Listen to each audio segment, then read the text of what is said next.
अस्सलामुअलैकुम। पेशे खिदमत है अंबर नाग मारिया सीरीज की अगली कहानी केटी और जिंदा लाश। बिजली की चमक में अंबर ने खौफनाक बला को देखा। खौफनाक बला ने भी अंबर को देख लिया था। 10 फुट कद की यह डरावनी बला अपने सांप जैसे बाजू के नोकीले पंजे फैलाए अंबर की तरफ बढ़ रही थी। उसका स्याह फॉर्म, बालों भरा जिस्म बारिश में भीग रहा था।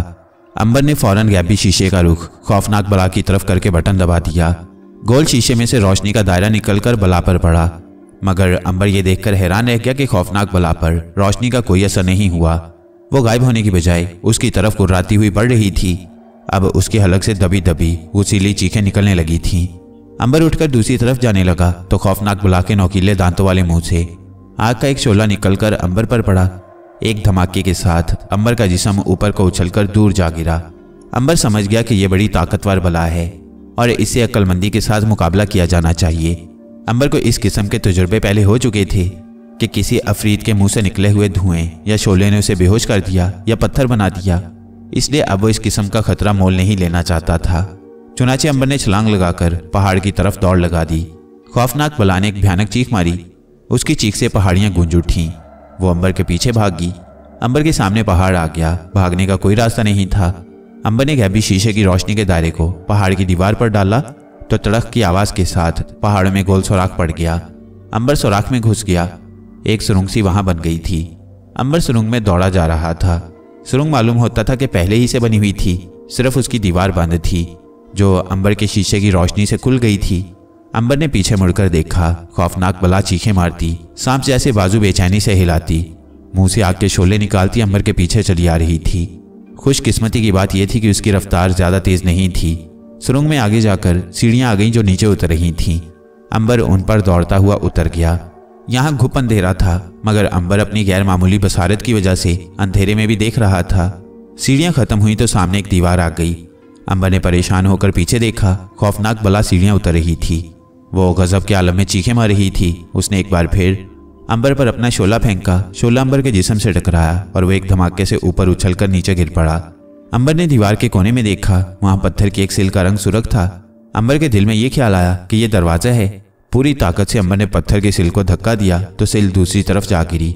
दूसरी तरफ एक बड़ा दालान था जिसकी दीवारों पर जंगली बेलें सांपों की तरह लहरा रही थीं। यहाँ अंबर को नाक की तेज खुशबू महसूस हुई। खौफनाक बला खुली हुई दीवार के दरवाजे पर आ गई।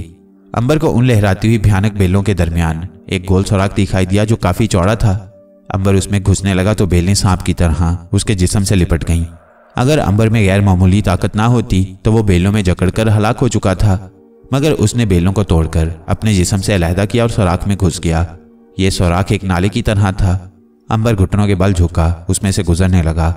नाला खत्म हुआ तो सामने एक तंग कोठरी थी जिसकी दीवार पर अंबर ने नाग को देखा। वो शशदर होकर नाग को तकने लगा। नाग की गर्दन इंसान की थी, लेकिन बाकी जिस्म बड़े अजहे का बन चुका था। अंबर को देखते ही नाग ने कहा, अंबर मेरे पीछे आ जाओ। खौफनाक बला तुम्हें भी मेरी तरह अजदा बना देगी। अंबर तेजी से नाग के पीछे आ गया। नाग चूंकि एक बहुत बड़ा अजदा बना हुआ था, इसलिए उसके कुंडल में काफी जगह थी। अंबर उसमें छुप गया। खौफनाक बला अंदर आ चुकी थी।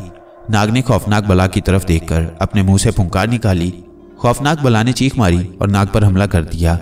अंबर ने नाग पर हमला होते देखा तो पीछे से निकलकर खौफनाक बला के अकब में आ गया। पीछे आते ही अंबर ने उछलकर खौफनाक बला को एक फ्लाइंग किक मारी। अंबर की किक में इस कदर ताकत थी कि खौफनाक बला सामने दीवार के साथ जा टकराई। वो चीखती हुई अंबर की तरफ आई। अंबर ने एक और किक लगाई। खौफनाक बला उस पर शोले फेंक रही थी, मगर अंबर पर कोई असर नहीं हो रहा था। दूसरी किक पर खौफनाक बला घबराकर पीछे को दौड़ी और गुर्राती चीखती चिल्लाती कोठरी से निकल गई। उसके जाते ही अंबर ने नाग से कहा, ये तुम्हारे साथ क्या हो गया नाग? क्या तुम फिर से अपनी असली शक्ल में नहीं आ सकते? नाग ने कहा, मुझे खुशी हुई कि तुम यहाँ पहुंच गए। इस खौफनाक बला के मुंह से जो शोला निकलता है उसमें इतनी ताकत है कि वो इंसान को आधा सांप बना सकता है। तुम चूंकि अंबर हो इसलिए तुम पर इसका असर नहीं हुआ, लेकिन इस बला ने मुझे आधा अजदा बनाकर यहाँ पत्थर कर दिया है। मैं नहीं जानता कि इसने मुझे हलाक क्यों नहीं किया। अंबर ने कहा, क्या यहाँ कोई दूसरी मखलूक भी है? नाग बोला, मैंने यहाँ किसी मखलूक को नहीं देखा। मैं जंगल में गड्ढे के किनारे खड़ा था कि इस बला ने मुझ पर हमला कर दिया। मैं इसके शोले के असर से आधा सांप बन गया और मेरा निचला धड़ पत्थर हो गया। मैंने सांस खींचकर दूसरी जून में आने की कोशिश की, मगर कामयाब ना हुआ। फिर ये बला मुझे कांधे पर डालकर यहाँ ले आई। अंबर कहने लगा, क्या किसी तरह तुम अपनी असली हालत में नहीं आ सकती? नाग कुछ सोचकर बोला, तुमने गैबी शीशा इस पर इस्तेमाल नहीं किया? अंबर ने नाग को बताया कि गैबी शीशे ने खौफनाक बला पर कोई असर नहीं किया। नाग खामोश हो गया। अंबर सुराख के पास जाकर बाहर देखने लगा। खौफनाक बला की चीखें दूर से सुनाई दे रही थीं। अंबर नाग के पास आ गया। नाग, मैं तुम्हें यहाँ अकेला छोड़कर नहीं जा सकता। मैं तुम्हें फिर से असली शक्ल में देखना चाहता हूँ। क्या तुम्हारे निचले धड़ में जरा सी भी हरकत नहीं होती? नाग कहने लगा, मेरा निचला अजदे का धड़ बिल्कुल पत्थर का है। मुझे नहीं मालूम कि इस बला ने मुझे अजदा क्यों बना दिया है। हो सकता है इससे इसका कोई खुफिया मकसद हो। बहरहाल इतना जरूर जानता हूँ कि एक बार यह खौफनाक बला मेरे पीछे आकर मेरे अजदा के जिस्म को टटोल रही थी कि इसके जिस्म पर उगे हुए स्याह बालों के लगने से मेरे जिस्म में थोड़ी सी जान पैदा हुई थी, मगर खौफनाक बला जल्दी से पीछे हट गई थी। अंबर ने कहा, इसका मतलब है कि खौफनाक बला के बाल तुम्हारे जिस्म से लगते हैं तो तुम्हारे जिस्म की ताकत वापस आ जाती है। मुझे यकीन है कि ऐसा ही है, नाग ने कहा। अंबर टहलते हुए बोला, तो फिर मैं इस खौफनाक बला को हर हालत में हलाक कर दूंगा। ये कहकर अंबर सुराख में से बाहर निकल गया। नाग उसे रोकता ही रहा, मगर अंबर जा चुका था। सुरंग में जिधर से खौफनाक बला की चीखों की आवाज आ रही थी, अंबर उस तरफ चलने लगा। नाले में से गुजरने के बाद अंबर सांप जैसी बेलों के दरमियान से निकलकर दालान में आया तो उसने देखा कि खौफनाक बला लंगड़ाती हुई सुरंग की दीवार चढ़ रही थी। अंबर की फ्लाइंग किक ने उसकी एक टांग तोड़ दी थी। शायद खौफनाक बला ने भी अंबर की मौजूदगी को महसूस कर लिया था। उसने पलटकर अंबर को अपनी सुरख आंखों से देखा। उसका बाहर लटका हुआ डेला थरथरा रहा था। उसके मुंह से एक ऐसी भयानक चीख निकली कि ऐसी खौफनाक चीख अंबर ने पहले नहीं सुनी थी। इसके साथ ही बला ने अंबर पर लपक कर उसकी गर्दन को अपने नोकीले पंजों से दबोच लिया, लेकिन अंबर ने अपने जिस्म को पत्थर की तरह सख्त कर लिया था। अंबर ने खौफनाक बला को दोनों हाथों पर उठाकर पूरी ताकत से सामने वाली दीवार पर दे मारा। बला दीवार से टकराकर नीचे गिर पड़ी तो फिर ना उठ सकी। उसकी कमर टूटकर चिकनाचूर हो गई थी। जाहिर है अंबर की बेपनाह ताकत का मुकाबला वो नहीं कर सकती थी। अंबर ने उछलकर एक भरपूर फ्लाइंग किक खौफनाक बला की गर्दन पर मारी। खौफनाक बला की गर्दन दो टुकड़े हो गई। दालान में ऐसी चीखों की आवाजें बुलंद हुई तो एक बार तो अंबर भी डरकर दीवार के साथ लग गया। फिर उसने करीब जाकर देखा, खौफनाक बला आखिरी सांस ले रही थी। अंबर उसे टांगों से पकड़कर घसीटता हुआ उस कोठरी में ले गया जहां नाग दीवार के साथ निचले पत्थर के अजदी धड़ के साथ बेबस बैठा था।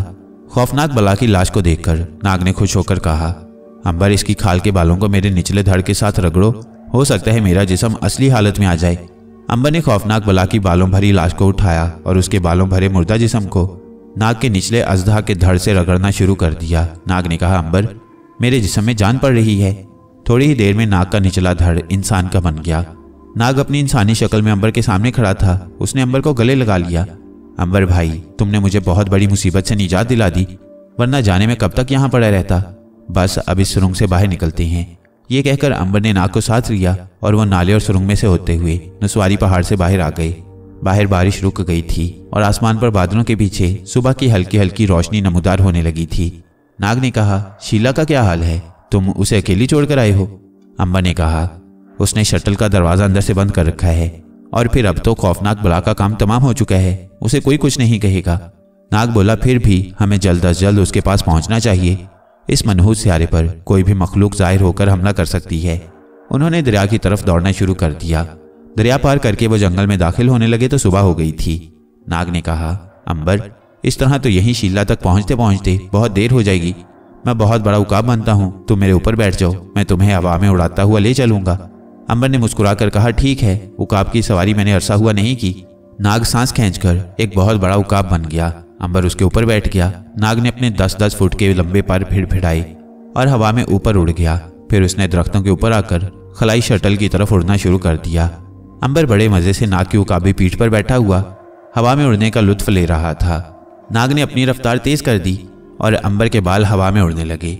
नाग ने पूछा, अंबर, नीचे तो नहीं गिरोगे?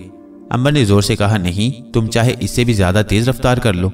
नाग बोला, नहीं, इतनी रफ्तार ही ठीक है, हम आध घंटे में अपनी मंजिल पर पहुंच जाएंगे। नाग बड़ी तेजी और हमवार रफ्तार के साथ हवा में उड़ता चला जा रहा था। अभी आधा घंटा भी नहीं गुजरा होगा कि उसे दूर से खलाई शटल के ऊपर वाली मंजिल दरख्तों से बाहर निकली दिखाई दी। नाग, खलाई शटल से दूर ही जमीन पर उतरना। मैं नहीं चाहता कि शीला को हमारी खुफिया ताकतों का इल्म हो। नाग ने कहा, वो तो मैं उतर ही पड़ूंगा, मगर तुम अपनी और मेरी खुफिया ताकत को शीला से कब तक छुपाओगे? अंबर ने कहा, नाग, खुदा ने अगर हमें कोई खास ताकत दी है तो हमें इसका यूं ही मुजाहरा नहीं करना चाहिए और ना ही दूसरों पर अपनी बड़ाई और रोब जमाना चाहिए। हाँ, अगर ज़रूरत पड़ गई तो शीला को बता देंगे, तुमने ठीक कहा अंबर, मैं उतर रहा हूँ। नाग खलाई शटल से थोड़ी दूर जंगल में खाली जगह देखकर नीचे उतर आया। जमीन पर उतरते ही नाग इंसानी शक्ल में आ गया। दोनों पुराने और पक्के दोस्त खलाई शटल की तरफ चलने लगे। खलाई शटल की दूसरी मंजिल के शीशे में से शीला नीचे देख रही थी। अंबर के साथ नाग को आता देखकर शीला बेहद खुश हुई। उसने खलाई शटल का फौलादी दरवाजा खोल दिया। अंबर और नाग अंदर आ गए। दरवाजा बंद कर दिया गया। अंबर ने अंदर दाखिल होते ही कहा, शीला अब अगर तुम दरवाजा खुला भी रखो तो कोई परवाह नहीं, क्योंकि हमने खौफनाक खलाई मखलूक को हलाक कर दिया है। सच? शीला ने बेख्तियार कहा। तो क्या मैं झूठ कह रहा हूँ? इतना कहकर अंबर ने अपनी जेब से खौफनाक बला के मुंह का एक नोकीला दांत निकालकर उसे दिखाया। ये दांत वापस आते हुए अंबर ने बला के मुंह से तोड़कर अपनी जेब में रख लिया था। शीला दांत को देखकर डर गई। मेरे खुदा, किस कदर खौफनाक दांत है। शीला ने नाग से हाथ मिलाया और मुस्कुराते हुए बोली, नाग, खुदा का शुक्र है कि तुम वापस आ गई, मगर तुम कहाँ गायब हो गए थे? अंबर ने शीला को खौफनाक बला से अपने मुकाबले और नाग के अजदा बन जाने की सारी दास्तान सुनाई। शीला तो हैरान हो गई। अंबर, मेरा ख्याल था कि नाग गायब होकर खौफनाक बला को मार डालेगा, मगर यह काम तुमने किया जो आम इंसानों की तरह कमजोर है। अंबर मुस्कुराने लगा। तुम ठीक कहती हो शीला, मगर ऐसा हुआ कि खौफनाक बला खुद ही एक गहरे खड्ड में गिरकर चिकनाचूर हो गई। नाग गार में पत्थर का अजदा बना हुआ था। खौफनाक बला के मरते ही नाग फिर से इंसानी शक्ल में आ गया और फिर हमने उसका एक दांत तोड़कर यादगार के तौर पर अपने पास रख लिया। शीला ने कहा, मुझे यकीन नहीं आ रहा कि एक इंसान अजदा भी बन सकता है। ये साइंस का ज़माना है, ऐसा कभी नहीं हो सकता। नाग बोला, तुम ये भूल रही हो शीला कि ये हमारी दुनिया नहीं है, बल्कि एक अनोखा सैयारा है। यहाँ कुछ भी हो सकता है। शीला ने अंबर से कहा, अंबर, मैं अब भी यही कहूँगी कि इस सियारे पर कोई इंसान ऐसा नहीं कि वो सांप या अजदा बन जाए। अब नाग हंसने लगा। अंबर ने कहा, खैर इन बातों को छोड़ो और ये बताओ कि ईंधन का फार्मूला कैसा जा रहा है। शीला उन्हें लेकर लेबॉर्ट्री में आ गई। उसने बताया कि फार्मूला ठीक तरह से काम कर रहा है और 2-1 दिन में वो ईंधन तैयार करने में कामयाब हो जाएगी। उसने कहा, ये ईंधन माया की शक्ल में होगा। इसकी एक बड़ी बोतल हमारी खलाई शटल को इतनी गैस मुहैया कर देगी कि वो मेरे अंदाजे के मुताबिक 1 साल तक खला में सफ़र जारी रख सकेगी। नाग ने कहा, यह तो बहुत ही अच्छी बात है, मगर शीला, तुम्हारे ख्याल में हम अपनी ज़मीन पर कितने दिनों में पहुंच जाएंगे? क्योंकि तुम खलाई साइंसदान हो, तुम्हें इन बातों का इल्म होगा। शीला ने उन्हें बताया कि अगर खलाई शटल ठीक तरह से काम करती रही तो वो 1 माह के बाद अपनी ज़मीन के मदार में दाखिल हो जाएंगे। अंबर ने कहा, और अगर हमारी खलाई शटल खला में भटक गई तो क्या करेंगे? शीला उदास हो गई। कहने लगी, अंबर, मैं हर हालत में अपनी दुनिया पर वापस जाना चाहती हूँ। वहाँ मेरे माँ बाप और बहन भाई रहते हैं। एटमी जंग के बाद उन पर क्या गुजरी मुझे कुछ मालूम नहीं, लेकिन मेरा दिल कहता है कि वे एटमी जंग में भी जिंदा रहे होंगे और मैं उनसे ज़रूर मुलाकात करूंगी। अंबर ने नाग की तरफ देखा, क्योंकि वो दोनों ज़मीन पर वापस नहीं जाना चाहते थे। इसकी वजह यह थी कि नाग के कहने के मुताबिक वो मारी और केटी को खला में छोड़कर आया था और उसका ख्याल था कि अपनी दुनिया पर जाने का कोई फ़ायदा नहीं होगा। उन्हें खला में रहकर ही मारी और केटी को तलाश करना चाहिए। मगर नाग ने कोई बात न की। वो दोनों खामोश रहे। अंबर ने शीला का अपने माँ बाप से मिलने का शौक देखकर कहा, ऐसी कोई बात नहीं शीला, मुझे तो यूं ही ख्याल आ गया था। मुझे यकीन है कि हम अपनी ज़मीन पर ज़रूर पहुंच जाएंगे और तुम अपने माँ बाप और बहन भाइयों से ज़रूर मुलाकात करोगी। शीला ने अंबर का शुक्रिया अदा किया और कहा, मैं अपना काम शुरू करने जा रही हूँ, तुम ग़िज़ाई गोलियाँ खा लेना। डब्बी कॉकपिट के दराज में पड़ी है। शीला लेबॉर्ट्री में चली गई और अंबर नाग कॉकपिट में आ गए। अंबर, हमारे इस खलाई शटल में ज़मीन पर जाना बेकार होगा, बल्कि हम वहां जाकर ख्वामखा फंस जाएंगे। मारी और केटी खला में ही किसी सियारे पर हैं। हमें यहाँ से किसी दूसरे सियारे की तरफ जाना होगा। अंबर कहने लगा, मैं भी ऐसा ही सोचता हूँ, मगर हमें शीला से इसका जिक्र नहीं करना चाहिए। वो अपने माँ बाप से मिलना चाहती है और हम उसे नहीं रोक सकते। नाग ने कहा, लेकिन हम भी मारी और केटी से मिलना चाहते हैं। हमारा भी उसके साथ जाना मुनासिब नहीं। हम ज़मीन पर वापस जाकर क्या करेंगे? हो सकता है हमें ज़मीन पर से वापस खला में जाने का मौका न मिले। अंबर ने कहा, सोच लेंगे नाग, सोच लेंगे। नाग चुप होकर कुर्सी पर बैठ गया। उन्हें ग़िज़ाई गोलियां खाने की ज़रूरत नहीं थी। अंबर भी सामने वाली कुर्सी पर नीमदराज हो गया। नाग ने सोचते हुए कहा, क्या ऐसा नहीं हो सकता कि हम शीला को खलाई शटल में दुनिया पर वापस भेज दें और हम इसी सियारे पर रहकर यहाँ से खला में किसी दूसरे सियारे पर जाने की कोशिश करें? अंबर सोचने लग गया, फिर बोला, पहली बात तो यह है कि शीला अकेली जाना पसंद नहीं करेगी। दूसरी बात यह है कि हो सकता है यहाँ हमें ऐसा मौका न मिले कि हम किसी दूसरे सियारे पर जा सकें। इस मनहूस सियारे पर 4 बाजुओं वाली मखलूक ही रहती है और उनके पास कोई उड़न तश्तरी या रॉकेट नहीं है। कहीं हम इस सियारे पर भी कैद होकर न रह जाएं। नाग कहने लगा, हमें यह तो तसल्ली होगी कि हम खला में हैं। यहाँ मारी और केटी से मिलने की उम्मीद हो सकती है। अंबर ने कहा, बल्कि मैं तो ये कहूँगा कि अगर हम दुनिया पर जाते हैं तो वहाँ ये उम्मीद पैदा हो सकती है कि हमें मुरीख की खलाई मखलूक का कोई रॉकेट उड़ाकर खला में सफ़र करने का मौका मिल जाए। मुरीख की मखलूक बहरहाल जनूबी अफ्रीका में मौजूद है। नाग कुछ कहने ही लगा था कि अंबर बोला, और ये भी हो सकता है कि मारिया और केटी पहले ही से ज़मीन पर पहुंच चुके हों और हमारी तलाश में हों। नाग ने कहा, बहरहाल तुम चाहे कुछ फैसला करो, मैं तो यही मशवरा दूंगा कि हमें इस सियारे से अपनी ज़मीन पर वापस नहीं जाना चाहिए। अंबर ने कहा, मेरा मशवरा यही है कि हमें भी वापस अपनी ज़मीन पर जाना चाहिए। हो सकता है कि वहाँ हमारी मुलाकात मारिया और केटी से हो जाए। जैसे तुम्हारी मर्जी। ये कहकर नाग उठकर चला गया। अंबर जानता था कि नाग को उसका मशवरा पसंद नहीं आया, मगर वो मजबूर था। उसके सामने सिवाय इस फैसले के और कोई दूसरा रास्ता नहीं था। दोपहर के बाद अंबर ने नाग के साथ इस मौजू पर मजीद बातचीत की और उसे शीला के साथ वापस अपनी ज़मीन पर जाने के लिए रजामंद कर लिया। आखिर एक दिन शीला ने अंबर और नाग को खुशखबरी सुनाई कि उसने माया ईंधन तैयार कर लिया है। ये ईंधन नीले माया की तरह एक बड़ी बोतल में बंद था। शीला ने ईंधन को खलाई शटल की टैंकी में डाल दिया। अब टेक ऑफ करने की तैयारियां शुरू हो गईं। उन्होंने सबसे पहले खलाई शटल की पहली मंजिल के इर्द गिर्द उगी हुई जंगली घास को साफ किया। फिर नायलॉन की सीढ़ियां लगाकर खलाई शटल की बाहर की दीवारों को पॉलिश किया। शटल की सारी मशीनरी को दुरुस्त किया। रडार और कंप्यूटर सिस्टम को 3-4 बार चेक किया गया। खलाई चार्ट को देखकर शीला ने शटल के कंप्यूटरों को अपनी ज़मीन की सिमत फिक्स कर दिया। शीला, अंबर और नाग कॉकपिट में बेल्ट से बांधकर बैठ गई। शटल के सारे फौलादी दरवाजे बंद कर दिए गए। शीला ने कहा, शटल परवाज के लिए तैयार है। ओके ओके, अंबर और नाग ने बैक वक्त कहा। शीला ने एक उल्टी गिनती मुकम्मल होते ही एक सुरख बटन दबा दिया। खलाई शटल के नीचे से आग का सुरख शोला निकला, जो एक सेकंड के अंदर जर्द और फिर सफ़ेद हो गया और उसने शटल को आहिस्ता आहिस्ता ऊपर उठाना शुरू कर दिया। शटल ऊपर फिजा में बुलंद हो रही थी। सामने स्क्रीन पर शीला, अंबर और नाग अपनी अपनी कुर्सियों में जमे हुए बैठे थे। स्क्रीन पर सैयारे के दरख्त नीचे होते जा रहे थे। खलाई शटल ने रफ्तार पकड़ ली। वो तेज से तेजतर होती चली गई और देखते देखते वो आसमान की बुलंदियों में पहुंच गई। अंबर, नाग और शीला ने अपनी अपनी बेल्ट्स खोल दी। शीला बड़ी तेजी से मुख्तलिफ स्विचों को दबा रही थी।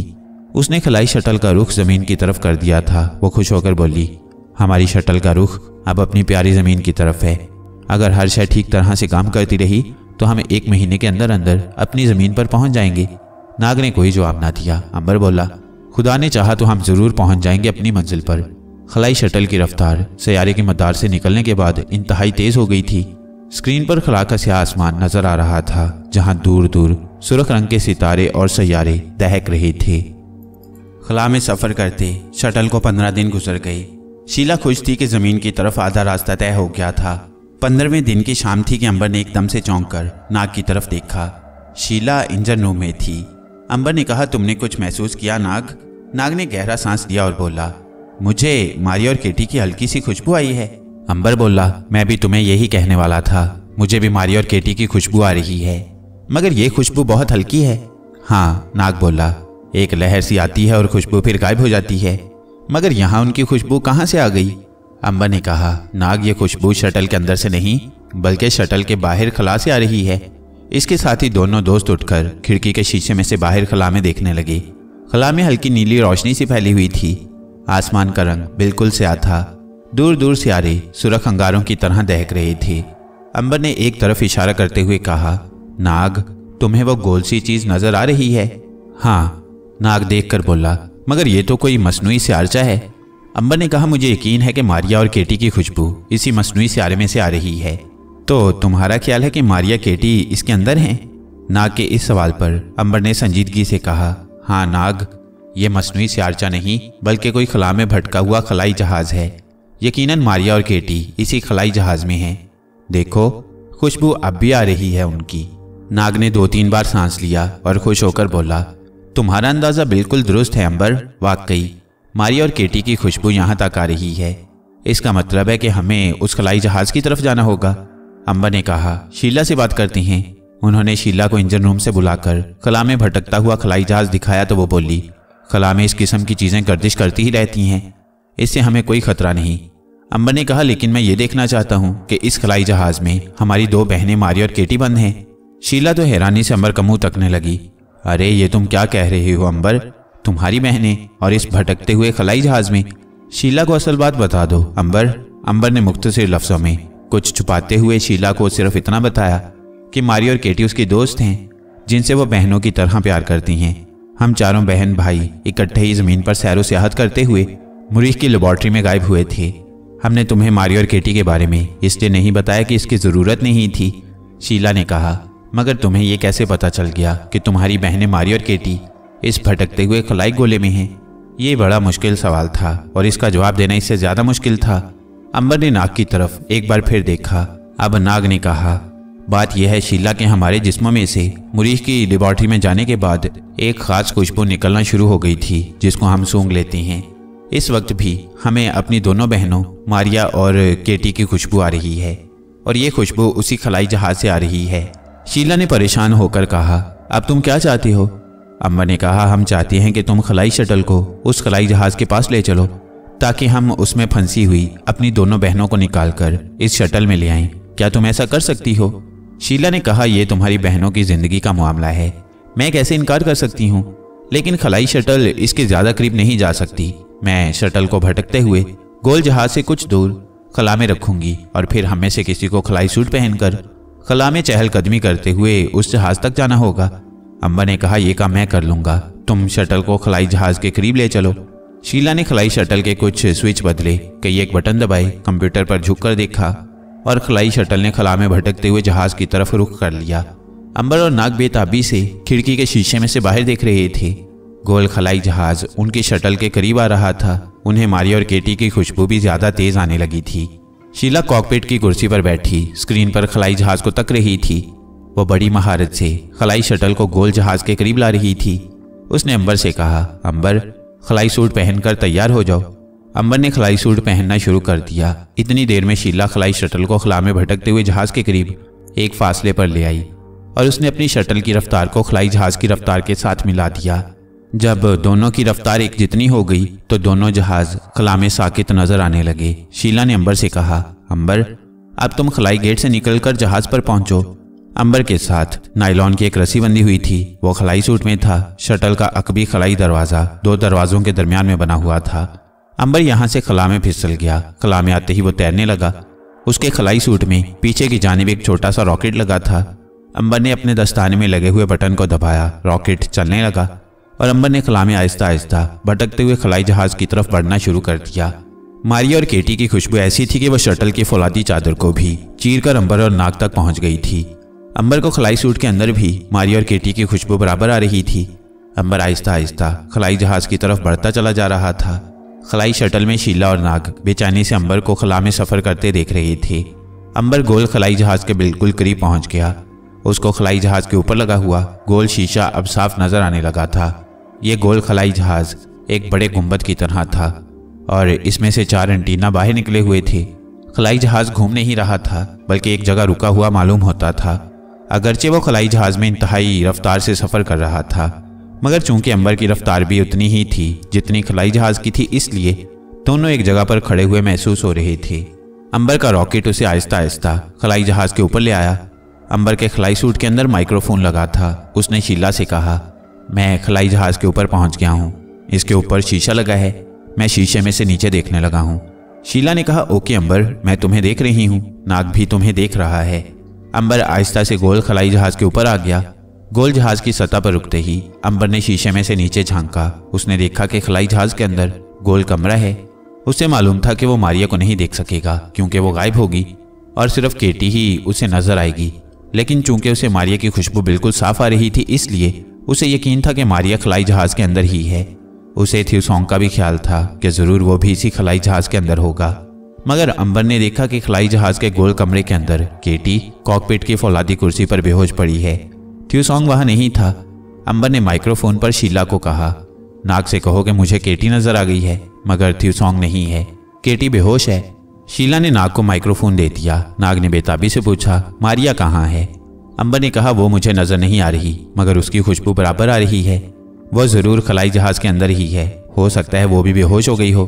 मेरा ख्याल है इस जहाज को कोई हादसा पेश आया है। नाग ने कहा, जहाज के साथ रस्सी बांधकर इसे अपनी शटल की तरफ लाओ। शीला ने माइक्रोफोन अपने हाथ में लेकर कहा, अंबर तुम्हारी दोनों बहनें मिल गई हैं क्या? अंबर ने कहा, एक बेहोश है, दूसरी का कोई पता नहीं। अंबर शीला को यह नहीं बताना चाहता था कि मारिया गायब हालत में है। शीला ने कहा, रस्सी का हुक खलाई जहाज के एंटीना में बांधकर वापस आ जाओ। हम खलाई जहाज को अपनी शटल की तरफ खींच लेंगे। ओके, जल्दी करो। अंबर ने अपने खलाई सूट की दूसरी नायलॉन की रस्सी के हुक को खलाई जहाज के ऊपर वाले एंटीना के साथ बांधा और आहिस्ता से पीछे हट गया। अब उसने अपना रुख खलाई शटल की तरफ कर लिया। उसने रॉकेट को फायर किया और वो खलाई शटल की तरफ बढ़ने लगा। खलाई शटल में जाने के बाद अंबर ने अपना खलाई सूट उतार दिया और नाग से कहा, केटी जहाज के कॉकपिट में बेहोश पड़ी है। नाग ने कहा, और मारिया? अंबर बोला, हो सकता है वो अंदर हो, क्योंकि उसकी खुशबू भी आ रही है। शीला को उसके बारे में कुछ ना बताओ। शीला कॉकपिट में बैठी बड़े गौर से सामने लगी स्क्रीन को तक रही थी। खलाई जहाज आहिस्ता आहिस्ता शटल की तरफ आ रहा था। अंबर भी शीला के पास आ गया। शीला की सारी तवज्जो खलाई जहाज की तरफ थी, जो अब शटल के बिल्कुल करीब आ गया था। फिर यह जहाज बड़ी आहिस्तगी के साथ खलाई शटल के नीचे आकर उसकी छत के साथ लग गया। उन्हें ठक की आवाज़ आई तो शीला तेजी से कॉकपिट के पैनल से उठी और बोली, हमें खलाई जहाज का ऊपर वाला दरवाज़ा खोलना होगा, मेरे साथ आओ। अंबर, नाग और शीला खलाई शटल के तहखाने में चले गए। यहाँ एक जगह गोल फौलादी दरवाज़ा बना हुआ था। शीला बड़ी तेजी से काम कर रही थी। उसने एक बटन दबाया तो फौलादी दरवाज़ा हल्की सी आवाज़ के साथ खुलता चला गया। उसके खुलने के बाद अंबर और नाग को खलाई जहाज का ऊपर वाला हिस्सा नजर आने लगा, जो खलाई शटल के फर्श पर बाहर की जानिब लगा था। शीला खलाई जहाज की छत पर आकर उसके ऊपर वाले दरवाजे को खोलने लगी। वहाँ एक इमरजेंसी बटन बाहर की जानिब लगा था। शीला को इस सारी तकनीक का इल्म था। बटन दबाते ही खलाई जहाज का दरवाज़ा एक तरफ को हट गया। शीला ने कहा, अंबर, सीढ़ी नीचे लटकाओ। अंबर ने एल्युमिनियम की सीढ़ी नीचे लटका दी। पहले शीला नीचे उतरी, इसके बाद अंबर और नाग भी दूसरे खलाई जहाज में उतर गए। अंबर और नाग ने अंदर उतरते ही जो सबसे पहली चीज़ महसूस की वो ये थी कि खलाई जहाज के बंद कॉकपिट में केटी और मारिया की तेज खुशबू फैली हुई थी। नाग और शीला ने बेहोश केटी को संभाला और नाग उसे कांधे पर डालकर सीढ़ी चढ़ने लगा। अंबर के कान में मारिया की आवाज़ आई, अंबर, ये लड़की तुम्हारे साथ कौन है? अंबर को मारिया की आवाज़ पर इतनी खुशी हुई कि वो बोल पड़ा, शीला है। शीला ने अंबर की तरफ पलट कर देखा, जैसे पूछ रही हो, तुम किससे बातें कर रही हो? अंबर ने फौरन बात बदल कर कहा, शीला, मैं तुम्हें कह रहा था कि केटी बेहोश क्यों थी। शीला ऊपर चढ़ते हुए बोली, लेबॉर्ट्री में जाकर चेकअप करूंगी, तुम भी ऊपर आ जाओ। हमें इस खलाई जहाज में ज़्यादा देर नहीं ठहरना चाहिए। मुझे महसूस हो रहा है कि यहाँ एक अजीब सी गैस फैली है। मारिया ने अंबर के कान के करीब आकर आहिस्ता से कहा, तुम इस पर मेरा राज जाहिर नहीं करना चाहते? अंबर ने आहिस्ता से दूसरी तरफ मुंह करके कहा, अभी नहीं, ऊपर हमारे साथ आओ। ये सरगोशी भी शीला तक पहुंच गई, क्योंकि खलाई जहाज की फिजा बिल्कुल बंद थी। उसने ऊपर चढ़ते हुए कहा, ये तुम अपने आप से क्या बातें कर रहे हो? अंबर सीढ़ियां चढ़ते हुए बोला, कुछ नहीं शीला, तुम्हें तो वहम हो गया है। ये लोग गोल खलाई जहाज से निकलकर खलाई शटल में आ गए। मारिया भी उनके साथ ही थी। केटी को उसी वक्त लेबॉर्ट्री में ले जाया गया। शीला ने उसका चेकअप किया और बोली, किसी अनोखी गैस की वजह से ये बेहोश हुई है, अभी होश आ जाएगा। फिर वो अंबर और नाग की तरफ देखकर कहने लगी, इस लड़की केटी के दिल की धड़कन की रफ्तार हमारे दिल की धड़कन से 1 पॉइंट ज़्यादा है, हालांकि इसे टेम्परेचर भी नहीं है। अजीब बात है। अंबर और नाग ने कुछ न कहा, क्योंकि उन्हें मालूम था कि केटी एक खलाई मखलूक है और हमारी ज़मीन की रहने वाली नहीं है।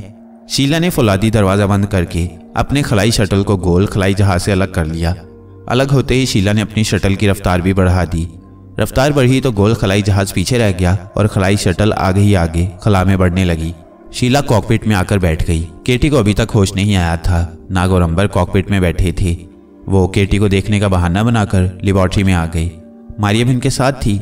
लेबॉर्ट्री में आते ही नाग ने दरवाज़ा बंद कर दिया और बोला, मारिया, खुदा का शुक्र है कि तुम दोनों से मुलाकात हो गई, मगर केटी कैसे बेहोश हो गई? थ्यूसॉन्ग कहाँ है? मारिया ने कहा, हम अपने खलाई जहाज पर सवार होने के लिए एक सैयारे पर से फरार होने वाले थे कि थ्यूसॉन्ग हमसे बिछड़ गया। वो एक अलग जहाज पर सवार होकर फरार हो रहा था, क्योंकि इस सैयारे की मखलूक हमारे पीछे लगी थी। थ्यूसॉन्ग दूसरे खलाई जहाज को लेकर खला में किसी नामालूम सिमत को रवाना हो गया और हमारा जहाज खला में भटकने के लिए सैयारे से 1000 मील दूर ऊपर आ गया। हमें इस खलाई जहाज के बारे में कुछ मालूम नहीं था। हमें खला में भटकते खुदा जाने कितने दिन हो गए थे कि जहाज के कॉकपिट में एक तेज़ गैस भरने लगी। उस गैस ने मुझ पर तो कोई असर न किया, मगर केटी बेहोश हो गई। इसके बाद मुझे तुम्हारी और नाक की खुशबू महसूस होने लगी। उस वक्त तुम्हारी खलाई शटल हमारे करीब से गुजर रही थी। फिर जो कुछ हुआ तुम्हें मालूम ही है। अब अंबर और नाग ने मारिया को अपनी कहानी बयान की और बताया कि किस तरह वो मनहूस सैयारे की खौफनाक बला को हलाक करने के बाद अमरीकी खलाबाज औरत शीला के साथ खलाई शटल में वहां से परवाज कर गई। इतने में केटी को होश आ गया। उसने अंबर और नाग को देखा तो उसका चेहरा खुशी से खिल गया। अंबर भैया, नाग भाई। नाग ने मुस्कुराकर केटी को देखा और कहा, तुम आराम करो केटी। केटी बोली, तुम दोनों को देख लिया है, अब मुझे आराम की ज़रूरत नहीं रही। फिर केटी ने भी अंबर नाग से पूछा कि वो किस खलाई जहाज में है और जिस लड़की ने उसका इलाज किया वो कौन है। अंबर ने केटी को सारी कहानी सुना डाली। केटी कहने लगी, थ्योसोंग का हमें बहुत अफसोस है अंबर, हम उसके बगैर ज़मीन पर जाकर क्या करेंगे। अंबर ने कहा, हमारे पास कोई अपनी पसंद या नापसंद नहीं है केटी बहन, हमें लामुहल्ला ज़मीन पर जाना ही होगा क्योंकि खलाई शटल का रुख हमारी ज़मीन की तरफ है। मारिया कहने लगी, थ्योसोंग का जहाज भी खला में किसी तरफ भटक रहा होगा, हो सकता है रास्ते में उससे मुलाकात हो जाए। नाग ने कहा, अगर ऐसा हो जाए तो बड़ी खुशकिस्मती की बात होगी। केटी कहने लगी, अंबर भैया तुमसे तो बहुत ही देर बाद मुलाकात हुई है। अच्छा, ज़मीन पर चलकर तुमसे तुम्हारे सफ़र की पूरी कहानी सुनूंगी। अंबर बोला, एक बात याद रखना, हमने शीला को तुम्हारे बारे में सिर्फ इतना ही बताया है कि तुम हमारी बहन हो और हम इकट्ठे सोडान के जंगल में सियाहत कर रहे थे कि मुरीख की मखलूक ने हमें पकड़ लिया और हम उनकी लेबॉर्ट्री में दाखिल होने के बाद गायब होकर खला में पहुंच गए। और मारिया, तुम्हारे बारे में हमने शीला को ये कहा है कि मारिया हमें खलाई जहाज में नहीं मिली। मारिया मुस्कुराते हुए बोली, मैं पहले ही समझ गई थी। केटी ने कहा, मगर शीला से राजदारी रखने की क्या ज़रूरत है। नाग बोला, ख्वामखा किसी पर अपना राज जाहिर नहीं करना चाहिए, अगर ज़रूरत पड़ी तो शीला को अपने बारे में बता देंगे। अंबर ने कहा, नाग ठीक कहता है केटी, हमारी गैर मामूली ताकतें हमारा बहुत कीमती राज हैं और हमें यूं ही इस राज को अफशा नहीं करना चाहिए। मारिया ने कहा, हम कब तक ज़मीन पर पहुंच जाएंगे। शायद 15 दिन और लग जाएं, नाग ने जवाब दिया। केटी कहने लगी, काश हमें थ्योसोंग रास्ते में मिल जाए, मुझे उसका बहुत ख्याल आ रहा है। अंबर ने केटी के सर पर हाथ फेरते हुए कहा, केटी, हमारी हज़ारों बरस की ज़िंदगी इसी तरह गुजरी है, तुमको हमसे मिले ज़्यादा देर नहीं हुई, मगर तुम्हें मालूम हो गया होगा कि हम एक दूसरे से मिल मिलकर बिछड़ जाती हैं। यूं समझ लो कि हम हालात और सनसनीखेज वाक़यात के धारे पर बहे जा रही हैं।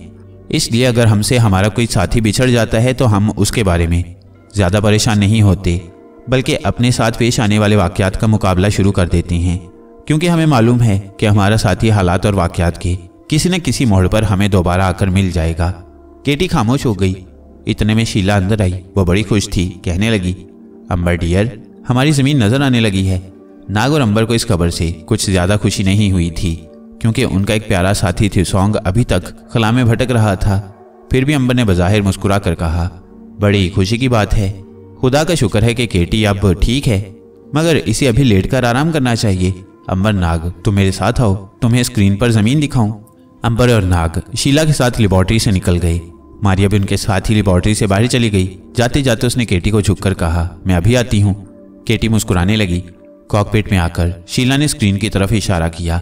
अंबर, नाग और मारिया स्क्रीन को देखने लगे। स्क्रीन में हमारी प्यारी ज़मीन एक गोल गुंबद की तरह नजर आ रही थी, जिस पर भूरे रंग के पहाड़, सब्ज रंग के जंगल और नीले रंग का समुंदर नजर आ रहा था। अंबर ने नाग से कहा, क्या ये हमारी असली ज़मीन है नाग? शीला ने हंसकर कहा, तो क्या हमारी कोई नकली ज़मीन भी है? अंबर उसे क्या बताता कि वो इसी किस्म की एक खुली ज़मीन पर से भी हो आए हैं, जहां पर असली दुनिया में गुजरे हुए वाक़यात दोबारा गुजर रहे थे। वो खामोश रहा। नाग बोला, मेरा ख्याल है कि यह हमारी असली ज़मीन ही है। मारिया भी पैनल के करीब खड़ी स्क्रीन की तरफ देख रही थी। बेध्यानी में मारिया ने पैनल पर पड़ी हुई एक कैंची को उठा लिया। शीला बड़ी खुश थी, कहने लगी, मुझे पूरी उम्मीद है कि मेरे माँ बाप ज़रूर मेरा इंतज़ार कर रहे होंगे। वो पैनल पर बैठ गई और इधर उधर देख कर बोली, कैंची कहाँ चली गई? अभी मैंने उसे यहाँ देखा था। कैंची मारिया के हाथ में थी। अंबर और नाग समझ गए कि कैंची मारिया के पास ही हो सकती है, वरना वो कभी गायब ना होती। शीला इधर उधर तलाश करने लगी। मारिया ने खामोशी से कैंची पैनल पर रख दी। शीला ने कैंची को दोबारा पैनल पर पड़े देखा तो और ज्यादा हैरान होकर बोली, ये क्या जादूगरी है? ये कैंची अचानक यहाँ कैसे आ गई? अंबर ने मुस्कुरा कर कहा, इसे मैंने उठा लिया था। शीला भी इस शरारत पर मुस्कुरा दी। खलाई शटल बड़ी तेजी से जमीन की तरफ जा रही थी। आखिर खलाई शटल खला से जमीन के मदार में दाखिल हो गई। मदार में दाखिल होते ही शटल को एक शदीद झटका लगा और उसकी रफ्तार बेहद तेज हो गई। शीला कंट्रोल पर बैठी थी। उसने शटल के रॉकेट चला दिए जो शटल के आगे लगे थे, जिसकी वजह से उसकी रफ्तार मामूल पर आ गई। अब खलाई शटल ने आहिस्ता आहिस्ता बर-ए-आज़म अमरीका की रियासत मैक्सिको के खलाई अड्डे पर उतरना शुरू कर दिया। तवील रनवे पर दौड़ती हुई शटल खलाई अड्डे के कंट्रोल टावर के सामने जाकर खड़ी हो गई। शीला ने बाहर निकलकर देखा कि सिवाय कंट्रोल टावर के छोटी सी इमारत के वहां कोई इमारत नहीं थी। हर तरफ मलबे के ढेर पड़े थे। अंबर, नाग, केटी और मारिया भी वहीं खड़ी थी। अंबर ने कहा, हमारी दुआ है कि तुम्हारे माँ बाप सलामत हों। शीला, लेकिन तीसरी आलमगीर जंग ने तकरीबन सारी दुनिया को तबाह करके रख दिया है। उस तबाही को देखकर शीला की आंखों में आंसू आ गए। वो आंसू पहुंचती हुई बोली, मुझे यकीन है मेरे माँ बाप और बहन भाई जिंदा होंगे। अंबर ने पूछा, तुम्हारा क्या प्रोग्राम है? शीला बोली, हमारा घर वॉशिंगटन से 100 मील दूर बाल्टीमोर में था, मैं वहां जाऊंगी। नाग ने कहा, हम अपनी गुमशुदा बहन मारिया की तलाश में जनूबी अमेरिका के मुल्क ब्राज़ील को जाने का इरादा रखते हैं। दरअसल वो अब शीला से अलग हो जाना चाहते थे। शीला उदास लहजे में बोली, क्या तुम अपनी बहन को अकेली छोड़ दोगे, जबकि मेरे पास एक साइकिल तक नहीं कि जिस पर सवार होकर मैं सफ़र कर सकती। अंबर ने कहा, तुम फिक्र न करो शीला, हम तुम्हें तुम्हारे घर तक छोड़ने जाएंगे। फिर उसने नाग की तरफ देखा और बोला, हाँ नाग, हमें शीला को अकेला नहीं छोड़ना चाहिए। केटी ने भी अंबर का साथ दिया और बोली, अंबर ठीक कहता है, हम शीला बहन को इसके घर पहुंचा कर आएंगे। वो हमें यहाँ तक लाई है तो हमारा फ़र्ज़ बनता है कि हम भी इसे इसके घर तक पहुँचाएं। मारिया भी इस फैसले से खुश हुई क्योंकि शीला को अकेला छोड़ देने के वो भी हक में नहीं थी। इस फैसले से शीला बहुत खुश हुई। नाग बोला, मेरा मतलब शीला को अकेली छोड़ देना नहीं था, मैंने तो वैसे ही कहा था कि हमारा प्रोग्राम ब्राज़ील जाने का है। अंबर ने नाग से कहा, ठीक, मैं समझ गया, लेकिन हमें इस बात की खुशी भी है कि ये वाकई हमारी असली दुनिया है। नाग ने आहिस्ता से जवाब दिया, लगता तो ऐसा ही है, आगे कुछ पता नहीं। और उन्होंने चलना शुरू कर दिया। कंट्रोल टावर के दरवाजे के सामने एक छोटा सा गैराज था जिसकी छत काफ़ी ऊंची थी। शीला का चेहरा खुशी से खिल गया, कहने लगी, अंबर दुआ करो कि इसके अंदर कोई छोटा हवाई जहाज़ महफूज पड़ा हो। उन्होंने गैराज का दरवाज़ा खोल दिया। शीला ने खुशी से नारा लगाया क्योंकि गैराज के अंदर नीले और सफ़ेद रंग का एक बड़ा हेलीकॉप्टर खड़ा था। हेलीकॉप्टर की टैंकी पेट्रोल से भरी हुई थी। शीला ने मशीनरी को चेक किया। हर शय बिल्कुल ठीक है, मैं छत ऊपर उठाती हूँ। शीला ने गैराज की दीवार पर लगी एक हत्थी को नीचे कर दिया। गैराज की छत आहिस्ता आहिस्ता ऊपर उठती हुई एक तरफ हो गई। शीला ने कहा, इसमें सवार हो जाओ, हमारा रास्ता अब आसानी से कट जाएगा। अंबर, नाग, मारिया और केटी हेलीकॉप्टर में सवार हो गए। अंबर ने कहा, बाल्टीमोर यहाँ से बहुत दूर है, क्या ये पेट्रोल इतनी दूर तक हमारा साथ दे सकेगा? शीला बोली, रास्ते में कहीं न कहीं हमें गैस मिल जाएगी। अंबर और नाग मुस्कुरा दिए क्योंकि अभी शीला को अंदाजा ही नहीं था कि एटमी जंग ने बरआज़म अमेरिका में क्या तबाही मचा दी थी। शीला ने इंजन स्टार्ट कर दिया। हेलीकॉप्टर के बड़े बड़े पंखे गर्दिश करने लगे। फिर वह आहिस्ता से झूलता हुआ ज़मीन पर से उठकर गैराज की छत से ऊपर उठाया। शीला ने उसे एक झकोले से ऊपर उठा लिया। हेलीकॉप्टर ऊपर ही ऊपर काफ़ी बुलंदी पर चला गया और फिर तेज़ी से अपनी मंजिल की तरफ रवाना हो गया। वो दरियाओं, जंगलों और वीरानों के ऊपर से होता हुआ अपनी मंजिल बाल्टीमोर की तरफ चला जा रहा था। शीला ये देखकर दंग रह गई कि तीसरी आलमगीर जंग की एटमी तबाही ने हर तरफ क़यामत का समा पैदा कर दिया था। जहाँ पहले बड़े बड़े शहर थे वहाँ अब कुछ भी नहीं था, या फिर मलबे के ऊंचे ऊंचे ढेर लगे थे। दरियाओं के किनारे कहीं कहीं बचे खुचे लोग खैमों और झोंपड़ियों में फिर से नई जिंदगी शुरू कर रहे थे। रात हो गई तो उन्होंने एक जगह ज़मीन पर उतरकर आराम किया। रात एक पहाड़ी के दामन में गुजारी। दूसरे दिन फिर अपना सफ़र शुरू कर दिया। इसी तरह बरआज़म अमेरिका के वीरान शहरों, मैदानों, पहाड़ों और जंगलों के ऊपर से होते हुए वो वॉशिंगटन शहर में आ गए। शहर की तकरीबन सभी ऊंची इमारतें ढेर हो चुकी थीं। लगता था किसी बहुत बड़े ज़ल्ज़ले ने शहर को तबाह बर्बाद कर दिया है। शीला की आंखों में आंसू आ गए। वो ये सोचकर परेशान हो गई कि अगर वॉशिंगटन शहर का ये हाल हुआ है तो बाल्टीमोर शहर कहाँ बचा होगा। उसके माँ बाप और बहन भाई कहाँ जिंदा रहे होंगे। हेलीकॉप्टर बाल्टीमोर की तरफ उड़ रहा था। अगरचे नाग, अंबर और केटी ने उसे बहुत तसल्ली दी, मगर शीला की आंखों में अपने माँ बाप को याद करके बार बार आंसू आ रहे थे। शीला अपने वतन पहुंच गई। हेलीकॉप्टर बाल्टीमोर के शहर के ऊपर चक्कर लगा रहा था। शीला फटी फटी आंखों से नीचे गिरी पड़ी इमारतों और जली हुई बसों और बंदरगाह को देख रही थी। उसकी आंखों में आंसू थे क्योंकि इस किस्म की तबाही से उसे अपने माँ बाप की और बहन भाइयों से मिलने की उम्मीद की शमा बुझने लगी थी। नाग, अंबर और केटी उसका हौसला बढ़ा रहे थे। मारिया भी उसके पास ही खामोश बैठी थी और दिल में खुदा से दुआ मांग रही थी। वो शीला के सामने नहीं आ सकती थी और ना उसने अपना आप शीला पर जाहिर ही किया था। इसकी ज़रूरत ही नहीं थी और अब अंबर, मारिया और नाग ख्वामखा अपनी ताकत की नुमाइश नहीं करते थे। शीला ने उस जगह अपना हेलीकॉप्टर उतार दिया जहां कभी उसका घर हुआ करता था। शीला का घर गायब हो चुका था। शीला रोने लगी।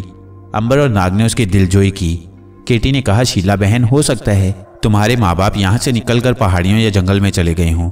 अंबर बोला, हाँ ऐसा हो सकता है, चलो हम समुद्र के किनारे वाले जंगल में उन्हें तलाश करते हैं। शीला ने कोई जवाब ना दिया। खामोशी से आंसू पहुँचने लगी। नाग ने कहा, हमें जंगल में जाना चाहिए। बाल्टीमोर की बंदरगाह के तमाम बड़े जंगी जहाज जलकर टेढ़े मेढ़े हो गए थे। कुछ लोग जो बच गए थे उन्होंने नए जहाज बनाने शुरू कर दिए थे। अंबर, नाग, शीला और केटी बंदरगाह पर आ गई। शीला ने एक माहीगीर को पहचान लिया। ये बूढ़ा आदमी था और खामोश एक जगह बैठा जाल की मुरम्मत कर रहा था। शीला ने जाकर सलाम किया। बूढ़े माहीगीर ने अपना झुर्रियों भरा चेहरा उठाकर शीला को देखा, मगर उसकी आंखों में खौफ और दहशत थी। शीला ने कहा, अंकल जिमी, तुमने मुझे पहचाना नहीं? मैं शीला हूँ। मेरे माँ बाप कहाँ चले गए हैं? बूढ़े मछेरे ने आसमान की तरफ देखकर कहा। बड़ी भयानक तबाही थी और खामोश हो गया। शीला ने जब 2-3 बार बूढ़े माहीगीर को अपना नाम बताया तो वो बोला, तुम शीला हो, मैंने तुम्हें पहचान लिया है। शीला ने बेताबी से कहा, मेरे डैडी मम्मी कहाँ हैं? बूढ़ा मछेरा कुछ देर टिकटिकी बांधे समुंदर की तरफ देखता रहा, फिर जंगल की जानिब अपनी उंगली का इशारा करके बोला, वो लोग जंगल की तरफ भागे थे। अभी यहाँ पहला मिसाइल ही गिरा था, मैंने उन्हें भागते देखा था। शीला का चेहरा जज्बात से सुरख हो गया। उसने नाग से कहा, नाग, मेरे डैडी मम्मी जरूर जंगल में होंगे। वो वापस आकर हेलीकॉप्टर में बैठे और जंगल की तरफ परवाज करने लगे। ये जंगल जो कभी बहुत घना हुआ करता था, अब एटमी हमलों की वजह से जगह जगह से जलकर राख हो गया था। शीला बड़े गौर से नीचे देख रही थी। उसने एक जगह जले हुए दरख्तों के पास एक झोंपड़ी की तरफ इशारा करके कहा, मैं उस झोंपड़ी के पास उतर रही हूँ। हेलीकॉप्टर झोंपड़ी के करीब उतर गया। उसे उतरते देखकर झोंपड़ी में से एक उधेड़ उम्र का अमरीकी बाहर निकला। उसके हाथ में बेलचा था। शीला ने चीख मारकर कहा, डैडी। वो भागकर अपने डैडी से लिपट गई। अंदर से शीला की मम्मी और बहन भी आ गई। खुशी से उन सबकी आंखों से आंसू जारी थे। शीला ने अपने भाई के बारे में पूछा। डैडी ने उसे प्यार करते हुए कहा, बेटी, तुम्हारा भाई इन दरख्तों के पीछे हल चला रहा है। हम एक बार फिर पुराने जमाने में आ गई हैं। शीला का भाई भी आ गया। ये मिलन बड़ा खूबसूरत था। शीला ने नाग, अमर और केटी का अपने माँ बाप और बहन भाई से तारुफ करवाया और अपनी सारी कहानी सुनाई। उसकी माँ ने कहा, बेटी, इस जंग ने सारी दुनिया को बर्बाद कर दिया है। खुदा का लाख लाख शुक्र है कि हमारी जान बच गई। शीला का भाई बोला, हमारा कारोबार भी तबाह हो चुका है। हमने दोबारा खेती बाड़ी शुरू कर दी है। अंबर, नाग, केटी और मारिया उस जगह 2 रोज रहने के बाद आगे चलने का प्रोग्राम बनाने लगे। शीला के बाप ने उनसे कहा, मेरे बच्चों, तुम कहाँ जाओगे? दुनिया में कोई जगह, कोई शहर सलामत नहीं रहा। तुम हमारे पास ही रह जाओ। केटी ने कहा, अंकल, हमारा एक भाई खो गया है, हम उसकी तलाश में हैं। शीला बोली, तुम थ्यूसोंग की बात कर रही हो? हाँ, नाग ने कहा, हमें अभी अपने भाई को तलाश करना है। शीला, अंबर ने पूछा, इस दुनिया में कोई ऐसा मुल्क भी है जिसने जंग में हिस्सा ना लिया हो? शीला के बाप ने कहा, सिर्फ स्विट्जरलैंड एक ऐसा मुल्क है जिसने जंग में हिस्सा नहीं लिया था, मगर कहते हैं कि वो भी जंग की बर्बादियों से नहीं बच सका। नाग ने केटी की तरफ देखकर कहा, हमें स्विट्जरलैंड की तरफ निकल जाना चाहिए। थ्यूसोंग से वहां मुलाकात होने का इम्कान है। शीला और उसके डैडी मम्मी ने उन्हें बहुत रोका, मगर अंबर, नाग और केटी उनसे इजाजत लेकर हेलीकॉप्टर में यूरोप की तरफ रवाना हो गए। वो बहरुल काहिल और बहरे ओकियानूस पर से गुजरते हुए यूरोप के बर्रे आजम में दाखिल हो गए। मारिया ने कहा, स्विट्जरलैंड अगर जंग में गैर जानिबदार था तो वहां जरूर आबादी होगी और साइंसी तौर पर भी उसे नुकसान नहीं पहुंचा होगा। केटी बोली, मारिया ठीक कहती है। अगर स्विट्जरलैंड की खलाई लेबॉर्ट्री तबाही से बच गई है तो हम वहां से किसी रॉकेट में सवार होकर खला में थ्यूसोंग की तलाश में रवाना हो सकती हैं। अंबर ने कहा, ख्याल तो बड़ा मुनासिब है, मगर बूढ़े ने यह भी तो कहा है कि स्विट्जरलैंड भी जंग की तबाहियों से नहीं बच सका। नाग बोला, ये तो हमें वहां चलकर ही मालूम होगा। हेलीकॉप्टर में उन्होंने एक वीरान तेल के कुएं से जो किसी तरह बच गया था तेल लिया और फ्रांस, स्पेन और इटली के ऊपर से होते हुए स्विट्जरलैंड की बर्फ से ढकी हुई वादी में पहुंच गए। उन्होंने ऊपर से देखा कि 2 बुलंद पहाड़ियों की बर्फ पिघलकर सैलाब की तरह स्विट्जरलैंड के दारुल हुकूमत बर्न को बहाकर ले गई थी और सारा शहर कीचड़ में डूबा हुआ था। सिर्फ कहीं कहीं ऊंची इमारतों की छतें और मीनारे ही नजर आ रही थी। अंबर ने कहा, जिनीवा के शहर का रुख करो, यहाँ सुपर ताकतों के इजलास हुआ करते थे। मारिया कहने लगी, यहाँ तो दोनों सुपर ताकतों ने एटमी हमले किए होंगे। मारिया का अंदाजा किसी हद तक दुरुस्त था। जिनीवा का शहर बहुत हद तक तबाह हो चुका था। कहीं कहीं कोई इमारत इस तरह खड़ी थी कि उसकी खिड़कियां और दरवाजे गायब थे। उन्हें किसी जगह कोई इंसान नजर न आया। केटी हेलीकॉप्टर चला रही थी। उसने अंबर के कहने पर हेलीकॉप्टर जिनीवा की मशहूर और खूबसूरत झील के किनारे उतार दिया। यहाँ किनारे पर एक पत्थर और लकड़ी की इमारत अभी तक सही सलामत थी। अंबर, नाग, मारिया और केटी उस इमारत में दाखिल हो गए। दिसंबर का महीना था। जगह जगह बर्फ पड़ी थी। सख्त सर्दी पड़ रही थी। ये इमारत 1 मंजिला थी। अंदर लकड़ी के फर्श वाला बड़ा कमरा था जिसके आतिशदान में आग बुझी हुई थी। पास ही गद्देदार आराम कुर्सियां पड़ी थीं। नाग ने कहा, लगता है यहाँ जंग नहीं आई। कमरे में लकड़ी की सीढ़ियां ऊपर जा रही थीं। मारिया ने कहा, मैं ऊपर जाकर देखती हूँ। अंबर, नाग और केटी बाहर से लकड़ियां उठाकर लाए। और आतिशदान में आग रोशन कर दी। अगरचे उन्हें सर्दी से बचने की ज़्यादा ज़रूरत नहीं थी, मगर नाग को सर्दी महसूस हो रही थी। आतिशदान में आग जलने से कमरा नीम गर्म हो गया। मारिया ऊपर से नीचे आई और बोली, ऊपर एक बेडरूम भी है जहाँ पलंगों पर बिस्तर लगे हैं। अंबर ने मुस्कुरा कर कहा, ठीक है, मैं और नाग ऊपर सोएंगे। केटी ने जल्दी से कहा, तुम दोनों को सोने की क्या ज़रूरत है, ऊपर मैं और मारिया रहेंगे। नाग ने कहा, मगर हमें तो यहाँ की मशहूर खलाई लेबॉर्ट्री को तलाश करना है, ताकि अगर वहाँ कोई रॉकेट वगैरह मिल जाए तो उसमें बैठकर हम खला में परवाज कर जाएं। मारिया बोली, हम कल खलाई लेबॉर्ट्री का सुराग लगाएंगे। अंबर कहने लगा, वैसे मुझे यकीन नहीं आता कि यहाँ कोई खलाई लेबॉर्ट्री बाकी बची होगी। बहरहाल कल तलाश कर लेंगे, इस वक्त तो रात होने वाली है। अंबर, नाग, केटी और मारिया आतिशदान के करीब आराम कुर्सियों पर बैठकर अपने सफ़र, दुनिया की तबाही और थ्यूसोंग के बारे में बातें करने लगे। बाहर बर्फ गिरना शुरू हो गई। केटी उठकर खिड़की के पास आ गई। उसने शीशे में से बाहर देखा। बर्फ के सफ़ेद सफ़ेद गाले रात के अंधेरे में बड़ी नरमी से गिर रहे थे। वो वापस आकर आतिशदान के पास लकड़ी के फर्श पर बैठ गई और बोली, अगर हमें कोई पुराना और टूटा फूटा रॉकेट भी मिल गया तो मैं उसे मुरम्मत करके परवाज के लायक बना लूंगी। अंबर ने कहा, दुआ करो कि कोई पुराना रॉकेट ही मिल जाए, क्योंकि हम थ्यूसोंग को खला में भटकने के लिए अकेला नहीं छोड़ सकते। नाग कहने लगा, वो किसी न किसी सियारे पर ही होगा। अंबर, क्या हम तुम्हारे गैबी शीशे से काम लेकर ऊपर खला में नहीं जा सकते? अंबर बोला, हम एक दूसरे का हाथ पकड़कर यहाँ से गायब तो हो सकते हैं, मगर इसमें खतरा भी है। खुदा जाने हम किसी ऐसे सियारे पर पहुंच जाएं कि जहां आतिशफिशां पहाड़ लावा उगल रहे हों। एक बार ही खतरा मोल लेना काफ़ी था। केटी बोली, अगर हमें किसी सूरत में भी कोई रॉकेट वगैरह ना मिल सका तो हमें यह खतरा मोल लेना ही पड़ेगा। फिर केटी ने अंबर से गैबी शीशा लेकर उसका गौर से जायजा लिया। केटी खुद खला की रहने वाली थी और गैबी शीशा भी खलाई मखलूक का था, मगर केटी को भी गैबी शीशे के पीछे बने हुए हिंसे और डिग्रियों के निशान समझ में नहीं आ रहे थे। उसने कहा, इस पर जो डिग्रियां बनी हैं वो किसी न किसी सियारे की सिमती हैं, लेकिन हमें कुछ नहीं मालूम कि हम किस सियारे पर पहुंच जाएंगे। इसलिए पहले हमें सुबह इस शहर के खलाई सेंटर की तलाश करनी चाहिए। अगर हमें कहीं से भी कोई खलाई जहाज या रॉकेट ना मिल सका तो फिर इस गैबी शीशे ही से काम लेना पड़ेगा। अंबर आतिशदान के पास झुककर बैठा था। नाग कुर्सी पर बैठा आतिशदान में उठते हुए शोलों को तक रहा था। मारिया उसके पीछे कुर्सी पर बैठी थी। मारिया ने कहा, मैं गायब हूँ, मुझे ना सर्दी लगती है ना गर्मी। मेरा ख्याल है कि मैं शहर का एक चक्कर लगाकर खलाई सेंटर को तलाश करती हूँ। केटी बोली, तुमको खलाई सेंटर मिल भी गया तो तुम वहाँ से कुछ मालूम ना कर सकोगी, क्योंकि तुम खलाई टेक्नोलॉजी से वाकिफ नहीं हो। मैं खलाई लड़की हूँ, मुझे भी सर्दी ज़्यादा नहीं लगती। तुम्हारी जगह अगर मैं शहर का चक्कर लगाऊं तो ज़्यादा बेहतर होगा। नाग बोला, मगर शहर कहाँ बाकी बचा है? केटी ने कहा, जनीवा शहर अगरचे तबाह हो चुका है, लेकिन मेरा ख्याल है कि यहाँ का खलाई सेंटर इन लोगों ने किसी पहाड़ी के अंदर बना रखा होगा, जो ज़रूर महफूज होगा। मैं एटमी तापकारी को अपने जिस्म पर महसूस कर लेती हूँ, मैं उस सेंटर का खोज लगा लूँगी।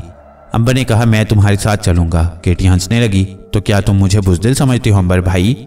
ऐसी बात नहीं है, अंबर बोला, मैं तुम्हें अकेली नहीं जाने देना चाहता। मारिया ने कहा, चलो हम में से कोई भी नहीं जाता। लेकिन केटी ने खलाई सेंटर को तलाश में जाने का फैसला कर लिया था, क्योंकि उसे यकीन था कि जनीवा के झील किनारे वाले किसी पहाड़ के अंदर खलाई सेंटर ज़रूर होगा। जब रात गहरी हो गई तो अंबर और नाग तो आतिशदान के पास लेट गई और प्रोग्राम के मुताबिक मारिया और केटी ऊपर वाले कमरे में चले गई। मारिया के होते हुए केटी का बाहर निकलना मुश्किल था। वो मारिया को वहाँ से किसी दूसरी तरफ भिजवाने के बारे में सोच ही रही थी कि मारिया खुद ही बोली, केटी, मैं अब भी यही कहूँगी कि मुझे बाहर जाकर खलाई सेंटर का सुराग लगाना चाहिए। केटी ने कहा, मारिया बहन, दरअसल मैं भी यही सोच रही हूँ। अंबर और नाग नीचे हैं, हम ऊपर वाली मंजिल से किसी तरह बाहर निकल जाती हैं। बिल्कुल ठीक है, मेरे साथ आओ, मारिया ने कहा। केटी मुस्कुरा कर बोली, तुम तो मुझे नजर नहीं आ रही हो, मैं तुम्हारे पीछे कैसे आऊंगी? मारिया की आवाज़ आई, मेरी खुशबू के पीछे पीछे आओ। केटी बोली, ये तो मैं जानती हूँ, मैं वैसे ही तुम्हें मजाक कर रही थी। मारिया और केटी ने कमरे की पिछली खिड़की खोलकर बाहर देखा। बाहर बर्फ अभी तक गिर रही थी, मगर यह बड़ी हल्की बर्फ थी। चारों तरफ गहरा अंधेरा था, लेकिन केटी और मारिया को झील की बर्फपोश सफ़ेद सतह और दूर सफ़ेद दरख्त और पहाड़ धुंधले धुंधले बाकायदा नजर आ रहे थे। खिड़की के नीचे एक फौलाद की छोटी सी सीढ़ी लगी थी। ये सीढ़ियाँ यूरोप के मकानों में ज़रूर लगाई जाती हैं, ताकि अगर मकान को आग लग जाए तो इस सीढ़ी से उतरकर जान बचाई जा सके। इस किस्म की सीढ़ियों को फायर स्टेयर्स कहते हैं। मारिया को सीढ़ी पर से उतरने की ज़रूरत नहीं थी। वो खिड़की में से बाहर कूद गई और रुई के गाले की तरह बड़े आराम से ज़मीन पर आकर लग गई। केटी सीढ़ी उतर कर नीचे आ गई। उन्होंने तेजी से पहाड़ की तरफ चलना शुरू कर दिया। केटी ने कहा, हम 1-2 घंटे बाद वापस आ जाएंगे। अंबरनाग को हमारे जाने का पता भी नहीं चलेगा। मारिया बोली, तुम्हें यकीन है कि खलाई सेंटर इस पहाड़ के अंदर होगा? केटी कहने लगी, मुझे इसलिए यकीन है कि यूरोप में इस किस्म के खलाई सेंटर जमीन या पहाड़ों के अंदर बनाए जाते हैं। जिनीवा के खलाई सेंटर के बारे में मैंने सुन रखा है कि वो किसी पहाड़ के अंदर बनाया गया है। वह झील के साथ साथ चल रही थीं। रात के अंधेरे में झील पर जमी हुई सफ़ेद बर्फ उन्हें धुंधली नजर आ रही थी। मारिया ने कहा, झील पर बर्फ सख्त हो चुकी है, तुम उस पर चल सकती हो, जरा कोशिश करके देखो। केटी ने झील की बर्फ पोछ सतह पर पांव रखा तो उसे महसूस हुआ कि बर्फ सख्त है। इस तरह से उन्हें शॉर्टकट मिल जाता था। केटी ने झील पर चलना शुरू कर दिया। मारिया उसके साथ साथ झील की सतह से 1 फुट बुलंद होकर हवा में आहिस्ता आहिस्ता परवाज करती चली जा रही थी। शॉर्टकट होने की वजह से ये दोनों सहेलियां और दोस्त बहुत जल्द सामने वाले बर्फपोश पहाड़ के दामन में पहुंच गईं। यहाँ हर तरफ बर्फ जमी थी। दरख्त बर्फ से ढके हुए थे। पहाड़ की चोटी पर बर्फ ही बर्फ थी। पहाड़ की दीवार बर्फ से खाली थी और रात की तारीकी में स्याह दिखाई दे रही थी। यहाँ पहुंचकर मारिया ने केटी से पूछा, क्या तुम्हें एटमी तापकारी महसूस हो रही है? केटी बोली, अभी तक मुझे इस किस्म की किसी लहर का एहसास नहीं हुआ। हमें पहाड़ का एक चक्कर लगाना होगा। मारिया ने कहा, ऐसा करते हैं कि तुम पहाड़ का चक्कर लगाओ और मैं पहाड़ के ऊपर से होकर दूसरी तरफ जाकर देखती हूँ। केटी ने कहा, तुम कहीं इधर उधर ना हो जाना मारिया। मारिया ने मुस्कुराते हुए कहा, कुछ भी हो, मुझे तुम्हारी खुशबू आ जाएगी और तुम भी मेरी खुशबू सूंघकर मेरे पास पहुंच सकती हो। मैं जा रही हूँ पहाड़ के ऊपर। ये कहकर मारिया जमीन से उछली और तेजी से उड़ती हुई पहाड़ की चोटी पर पहुंच गई। केटी को मारिया की खुशबू अपने से दूर होती महसूस हुई। फिर ये खुशबू बहुत धीमी पड़ गई। मारिया के जाने के बाद केटी पहाड़ की दीवार के साथ साथ चलने लगी। अचानक एक जगह केटी को एटमी तापकारी की लहरें अपने खलाई जिस्म से टकराती महसूस हुई। केटी रुक गई। उसने बड़े गौर से उस तरफ देखा जिधर से उसके ख्याल के मुताबिक एटमी तापकारी की लहरें आ रही थीं। केटी आहिस्ता आहिस्ता आगे बढ़ने लगी। पहाड़ की दीवार के पास उसे एक जगह कब्र सी बनी हुई नजर आई। केटी ने झुककर उस कब्र को देखा। कब्र पर बर्फ पड़ी थी। उसके पीछे एक कतबा लगा था जो टेढ़ा हो गया था। कतबे पर अंग्रेजी में पुराने लफ्जों में एक तहरीर लिखी थी। केटी ने उसे पढ़ा। उस पर लिखा था, यहाँ डॉक्टर फ्रैंकनस्टाइन दफन है, खुदा उसके गुनाह मुआफ करे। केटी सोचने लगी कि यह डॉक्टर फ्रैंकनस्टाइन जरूर कोई बदमाश किस्म का इंसान होगा जिसके लिए पादरी साहब ने कतबे पर उसके गुनाह बख्शवाने वाला कतबा लगवा दिया। केटी को फ्रैंकनस्टाइन के बारे में कुछ पता नहीं था। डॉक्टर फ्रैंकनस्टाइन एक बहुत बड़ा साइंसदान था, मगर उसके दिल में बुराई पैदा हो गई। वो बुरे रास्ते पर चल निकला और उसने अपने ऊपर साइंसी तजुर्बे करने के बाद खुद को एक बहुत बड़ा फरीद बना लिया और फिर यूरोप के शहरों में तबाही मचा दी।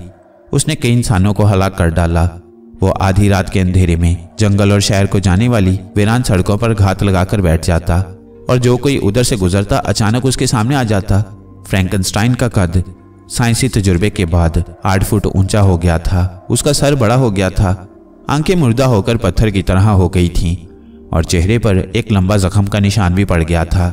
यूरोप के जिस शहर में फ्रैंकनस्टाइन का फरीद जाता, वहां तबाही और अफरा तफरी मच जाती। पुलिस बंदूकें और मशीन गन्नें लिए उसके ताक़ुब में निकल पड़ती, मगर फ्रैंकनस्टाइन पर कोई गोली असर नहीं करती थी। इत्तफाक से एक किसान फ्रैंकनस्टाइन के सामने आकर भाग निकलने में कामयाब हो गया। उसने पुलिस को बताया कि फ्रैंकनस्टाइन की शक्ल किसी जिंदा लाश की तरह है और वो लाश की तरह दोनों हाथ आगे बढ़ाकर लंबे लंबे डग भरता हुआ आहिस्ता आहिस्ता चलता है। उसी दिन से अखबारों और लोगों ने उसे जिंदा लाश कहना शुरू कर दिया। ये जिंदा लाश एक बार पुलिस के घेरे में आ गई। उस पर जहरीली गैस फेंकी गई जिसकी वजह से वो मर गई। कम से कम लोगों ने यही समझा कि डॉक्टर फ्रैंकनस्टाइन या जिंदा लाश मर चुकी है। चुनाचे उसे पहाड़ के दामन में एक जगह दफन करके ऊपर कतबा लगा दिया गया कि यहाँ डॉक्टर फ्रैंकनस्टाइन दफन है, खुदा उसके गुनाह मुआफ करे। केटी यही समझी कि ये किसी गुनाहगार डॉक्टर की कब्र है, मगर वो इस बात पर कुछ हैरान हुई कि एटमी तापकारी की शुआएं कब्र के अंदर से आ रही थीं। केटी ने सोचा कि हो सकता है खलाई सेंटर को इसी जगह से कोई खुफिया रास्ता जाता हो और सेंटर वालों ने इस रास्ते को पोशीदा रखने और लोगों की नजरों से बचाने के लिए यहाँ एक कब्र बना दी हो। केटी को यकीन था कि अगर ये बात है तो इस कब्र में जाने वाला कोई खुफिया रास्ता जरूर बना हुआ होगा। केटी ने कब्र के खुफिया रास्ते को तलाश करना शुरू कर दिया। उसे मारिया की खुशबू आ रही थी, मगर यह खुशबू काफी हल्की थी, जिसका मतलब ये था कि मारिया अभी तक उस पहाड़ की दूसरी जानिब है। केटी ने कब्र पर से बर्फ को हटाया। कब्र पर पत्थर लगा था। कब्र के पांव की जानिब से केटी ने जब बर्फ हटाई तो उसे वहां एक सुराख नजर आया। केटी ने हाथ अंदर डालकर देखा कि वहां एक बड़ा पत्थर लगा है, मगर वो हिलता है। केटी ने पत्थर को हिलाया तो एक रास्ता खुल गया। केटी उस रास्ते में दाखिल हो गई। अंदर जाकर उसने देखा कि ये एक तहखाना है और इस तहखाने के अंदर एक ताबूत है। उसने ताबूत का ढक्कन उठाया तो उसके अंदर एक लाश पड़ी थी। केटी तड़पकर पीछे को मुड़ी तो लाश जिंदा होकर ताबूत से बाहर निकल आई। केटी दीवार के साथ लगी कब्र के अंधेरे में अपने सामने एक 8 फुट ऊंची चौड़ी अफरीत नुमा लाश को देख रही थी। जिंदा लाश के कपड़ों के चीथड़े लटक रहे थे। ऊंचे माथे पर लंबे जख्म के टांकों के निशानों से साफ नजर आ रहे थे। लाश की आंखें पत्थर की तरह मुर्दा थीं। उसके मुंह में से खून की एक लकीर निकलकर ठोड़ी पर जम रही थी। जिंदा लाश के हलक से दहशतनाक गुर्राहट निकल रही थी। जिंदा लाश दोनों लंबे लंबे बाजू फैलाए केटी की तरफ बढ़ी। केटी खलाई लड़की थी, वो खौफजदा नहीं थी, मगर जिंदा लाश को देखकर हैरान जरूर थी। इतनी ऊंची लंबी चौड़ी लाश उसने पहले कभी नहीं देखी थी। केटी ने हमला करने का फैसला किया और उछलकर जिंदा लाश को एक जबरदस्त फ्लाइंग किक मारी, मगर जिंदा लाश पर कोई असर न हुआ। केटी को महसूस हुआ कि उसकी टांगें किसी पत्थर की दीवार से जाकर टकराई हैं। वो दीवार के पास गिर पड़ी। जिंदा लाश की हलक से एक भयानक गुर्राहट निकली और उसने केटी को गर्दन से दबोचकर ऊपर उठा लिया। केटी उसके हाथों में एक बकरी की तरह लटकने लगी। केटी को जिंदा लाश की बेपनाह ताकत का अंदाजा हो गया था। वो टांगों को उछालकर अपने पांव जिंदा लाश के मुंह पर मारने ही वाली थी कि उसे अपने जिस्म में सुइयां सी चुभती महसूस हुई। केटी के जिस्म से आहिस्ता आहिस्ता ताकत खत्म हो रही थी। जिंदा लाश के जिस्म से जो ताबकारी की शुआएं निकल रही थी वो सीधी उसके जिस्म में दाखिल होकर उसके खलाई खून में शामिल हो रही थी। केटी को महसूस हुआ कि उसका जिस्म सुन्न हो रहा है। उसके बाजू लटकने लगे, फिर टांगे भी बेजान सी होकर लटकने लगी। जिंदा लाश ने अभी तक उसे ऊपर उठा रखा था और गुर्रा रही थी। केटी की आंखों के आगे अंधेरा छाने लगा और फिर वो बेहोश हो गई। जिंदा लाश ने बेहोश केटी को उठाकर खाली ताबूत में सीधा लिटाया और अपनी गर्दन में खुबी हुई चांदी की कील को निकाला और केटी की गर्दन में गाड़ दी। कील केटी की गर्दन में अंदर तक घुस गया। जिंदा लाश ने एक भयानक चीख मारकर दोनों हाथ अपने सीने पर जोर से मारे और कब्र के मेहराबी दरवाजे से झुककर दूसरी कब्र में आ गई। जिंदा लाश ने मेहराबी दरवाजे को जोर से बंद करके उसके आगे मिट्टी उखाड़ कर डाल दी और फिर रेंग कर कब्र के सुराख में से बाहर अंधेरी बर्फीली रात में निकल गई। जिंदा लाश ने यखबस्ता सर्द रात के अंधेरे में आते ही झील के दूसरे किनारे की तरफ देखा। दूर बर्फपोश झील के दूसरे किनारे पर एक मकान की खिड़की में से हल्की हल्की रोशनी आ रही थी। ये रोशनी उस मकान से आ रही थी जिसके बड़े कमरे में अंबर और नाग आतिशदान के करीब आंखें बंद किए लेटे हुए थे। आतिशदान की आग बुझ चुकी थी और मेज पर एक बड़ी मोमबत्ती जल रही थी। ये उसी मोमबत्ती की रोशनी थी जो जिंदा लाश को दूर से दिखाई दे रही थी।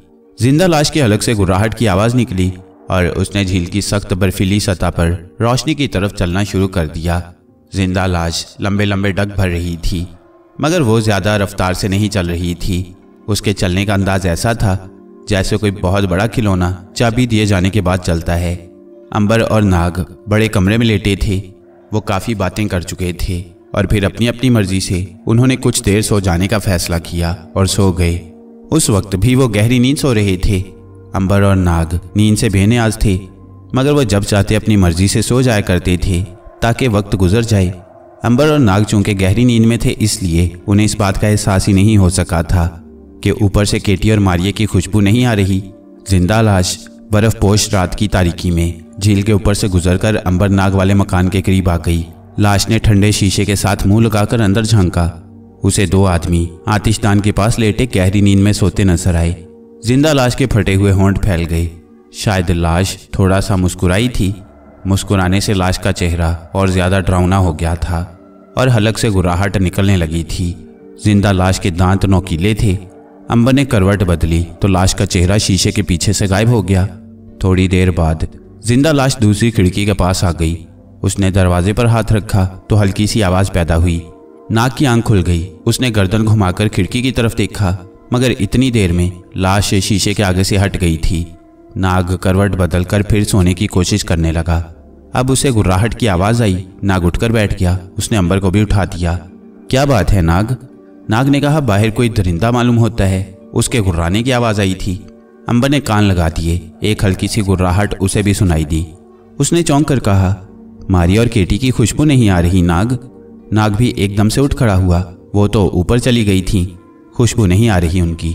ये कहकर अंबर ऊपर जाने वाली सीढ़ी की तरफ बढ़ा। नाग भी उसके पीछे पीछे लपका। अब उन्हें दरिंदे की गुर्राहट भूल गई थी और मारिया और केटी की फिक्र पड़ गई थी कि वो कहाँ चली गई थी। ऊपर वाले कमरे में जाकर उन्हें सबसे पहले तो ये पता चला कि केटी मौजूद नहीं है। नाग ने मारिया को आवाज़ दी। अंबर ने झुंझला कर कहा, तुम उसे क्या आवाज़ें दे रहे हो? उसकी खुशबू ही नहीं आ रही। मगर वो कहाँ जा सकती हैं?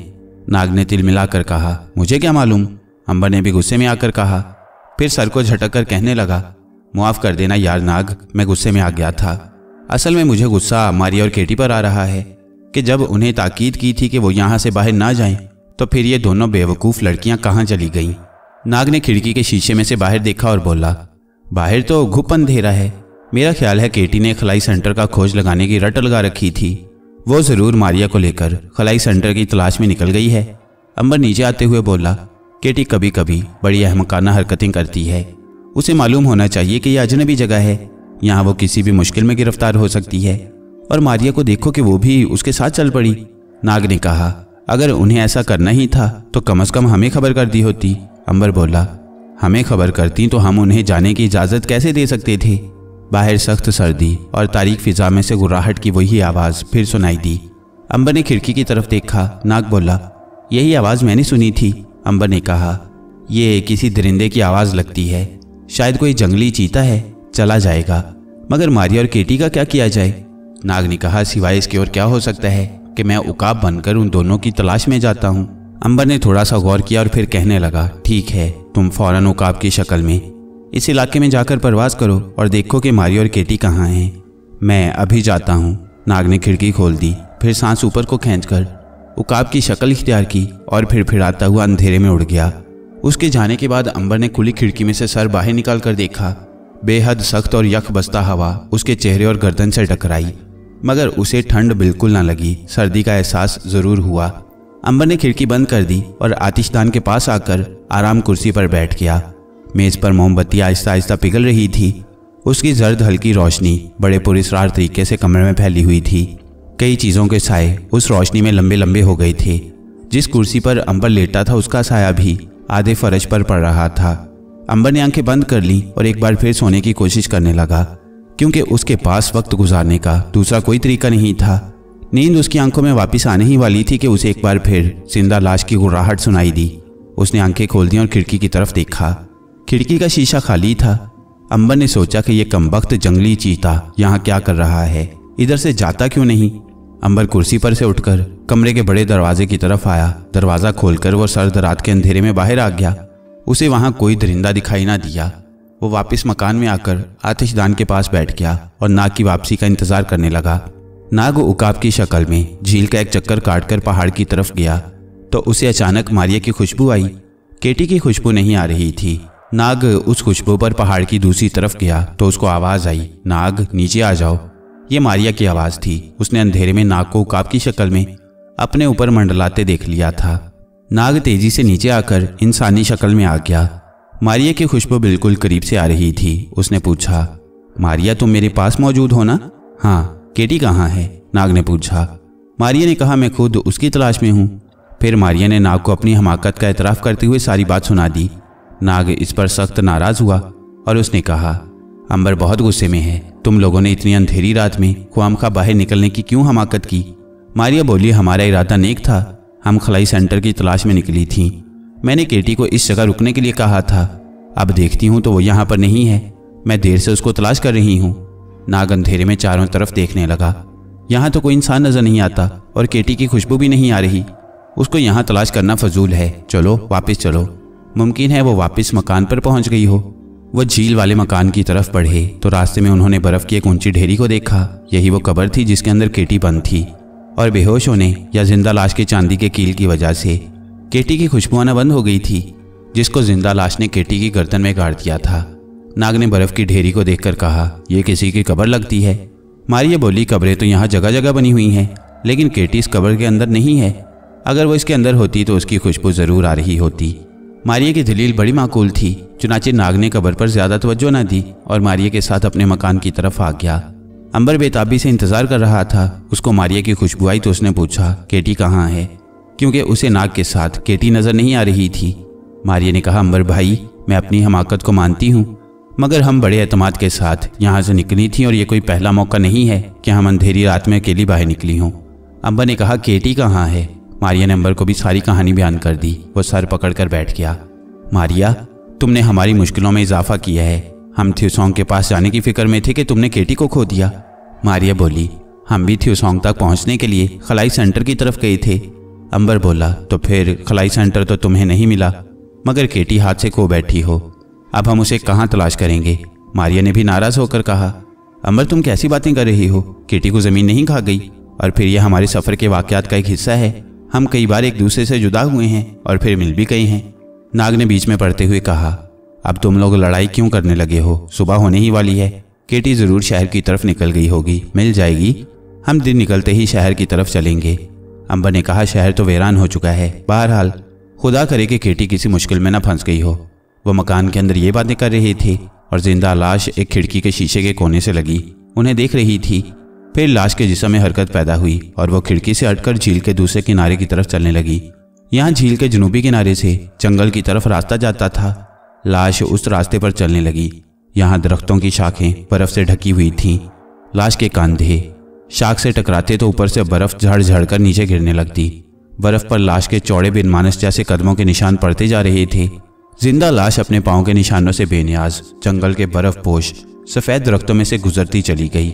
एक जगह जंगल में दरख्तों के दरमियान एक खुली जगह आ गई, जहाँ बर्फ का एक बहुत बड़ा ढेर पड़ा था। एक तरफ से बर्फ के उस ढेर में गोल सुरंगनुमा शगाफ बना था। जिंदा लाश झुककर उस शगाफ से सुरंग के अंदर दाखिल हो गई। ये सुरंग जमीन के अंदर एक बहुत बड़े हॉल कमरे में जाकर निकलती थी, जहाँ दीवारों के साथ फौलादी पाइप बंधे थे। लोहे की बड़ी बड़ी अलमारियां दीवार के साथ आगे को खड़ी थीं। जिंदा लाश दूसरे हॉल कमरे में आ गई। यहाँ कई एक सफ़ेद और नीले रंग के रॉकेट जमीन पर पड़े थे। जिंदा लाश उन रॉकेटों के बीच में से गुजरती हुई आगे बढ़कर एक स्टील के दरवाजे को खोलकर छोटे से कमरे में आ गई। यहाँ लोहे की सीढ़ी नीचे उतरती थी।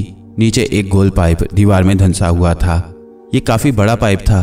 जिंदा लाश उस पाइप में घुसकर रेंगती दीवार की दूसरी तरफ चली गई।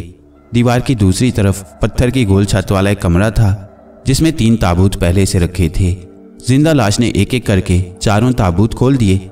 उन ताबूतों में 3 नौजवान लड़कियां बेहोश पड़ी थीं। उनकी गर्दनों में भी चांदी के कील गड़े हुए थे।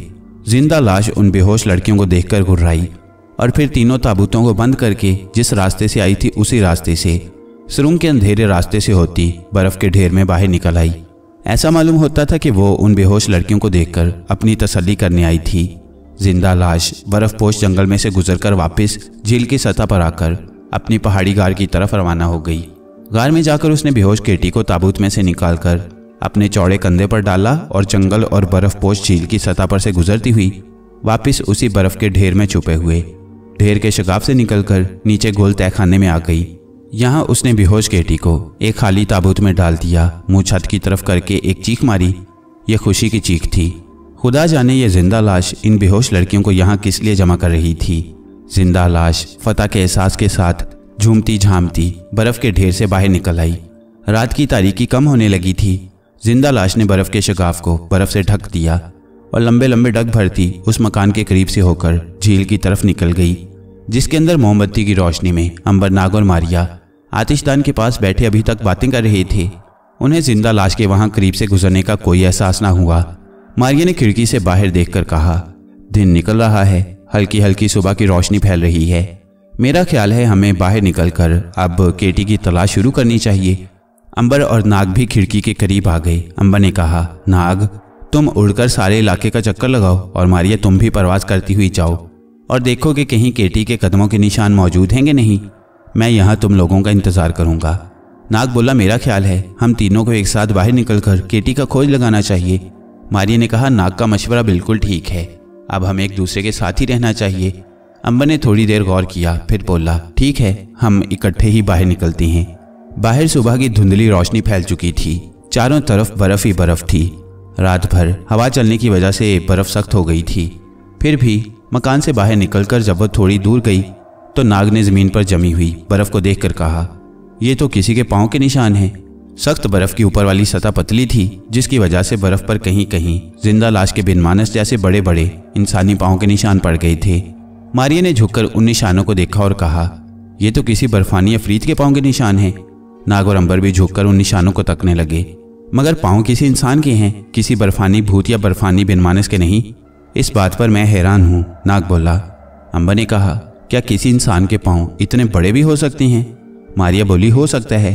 एटमी जंग के बाद जौहरी तवानाई के रद्द अमल से किसी इंसानी अफरीत ने जन्म ले लिया हो, या कोई बर्फानी अफरीत इंसान की शक्ल इख्तियार कर गया हो। अंबर ने कहा, हमें इन निशानों का ताक़ुब करना चाहिए। यह भी हो सकता है कि केटी का सुराग इन कदमों के निशानों से मिल जाए। मारिया ने कहा, मगर ये पाँव के निशान दोनों तरफ जा रही हैं। लगता है बर्फानी अफरीत एक बार मगरिब की तरफ गया है और फिर वापस झील की तरफ चला गया है। नाग बोला, हमें झील वाले पहाड़ की तरफ चलना चाहिए, क्योंकि केटी उस तरफ गई थी।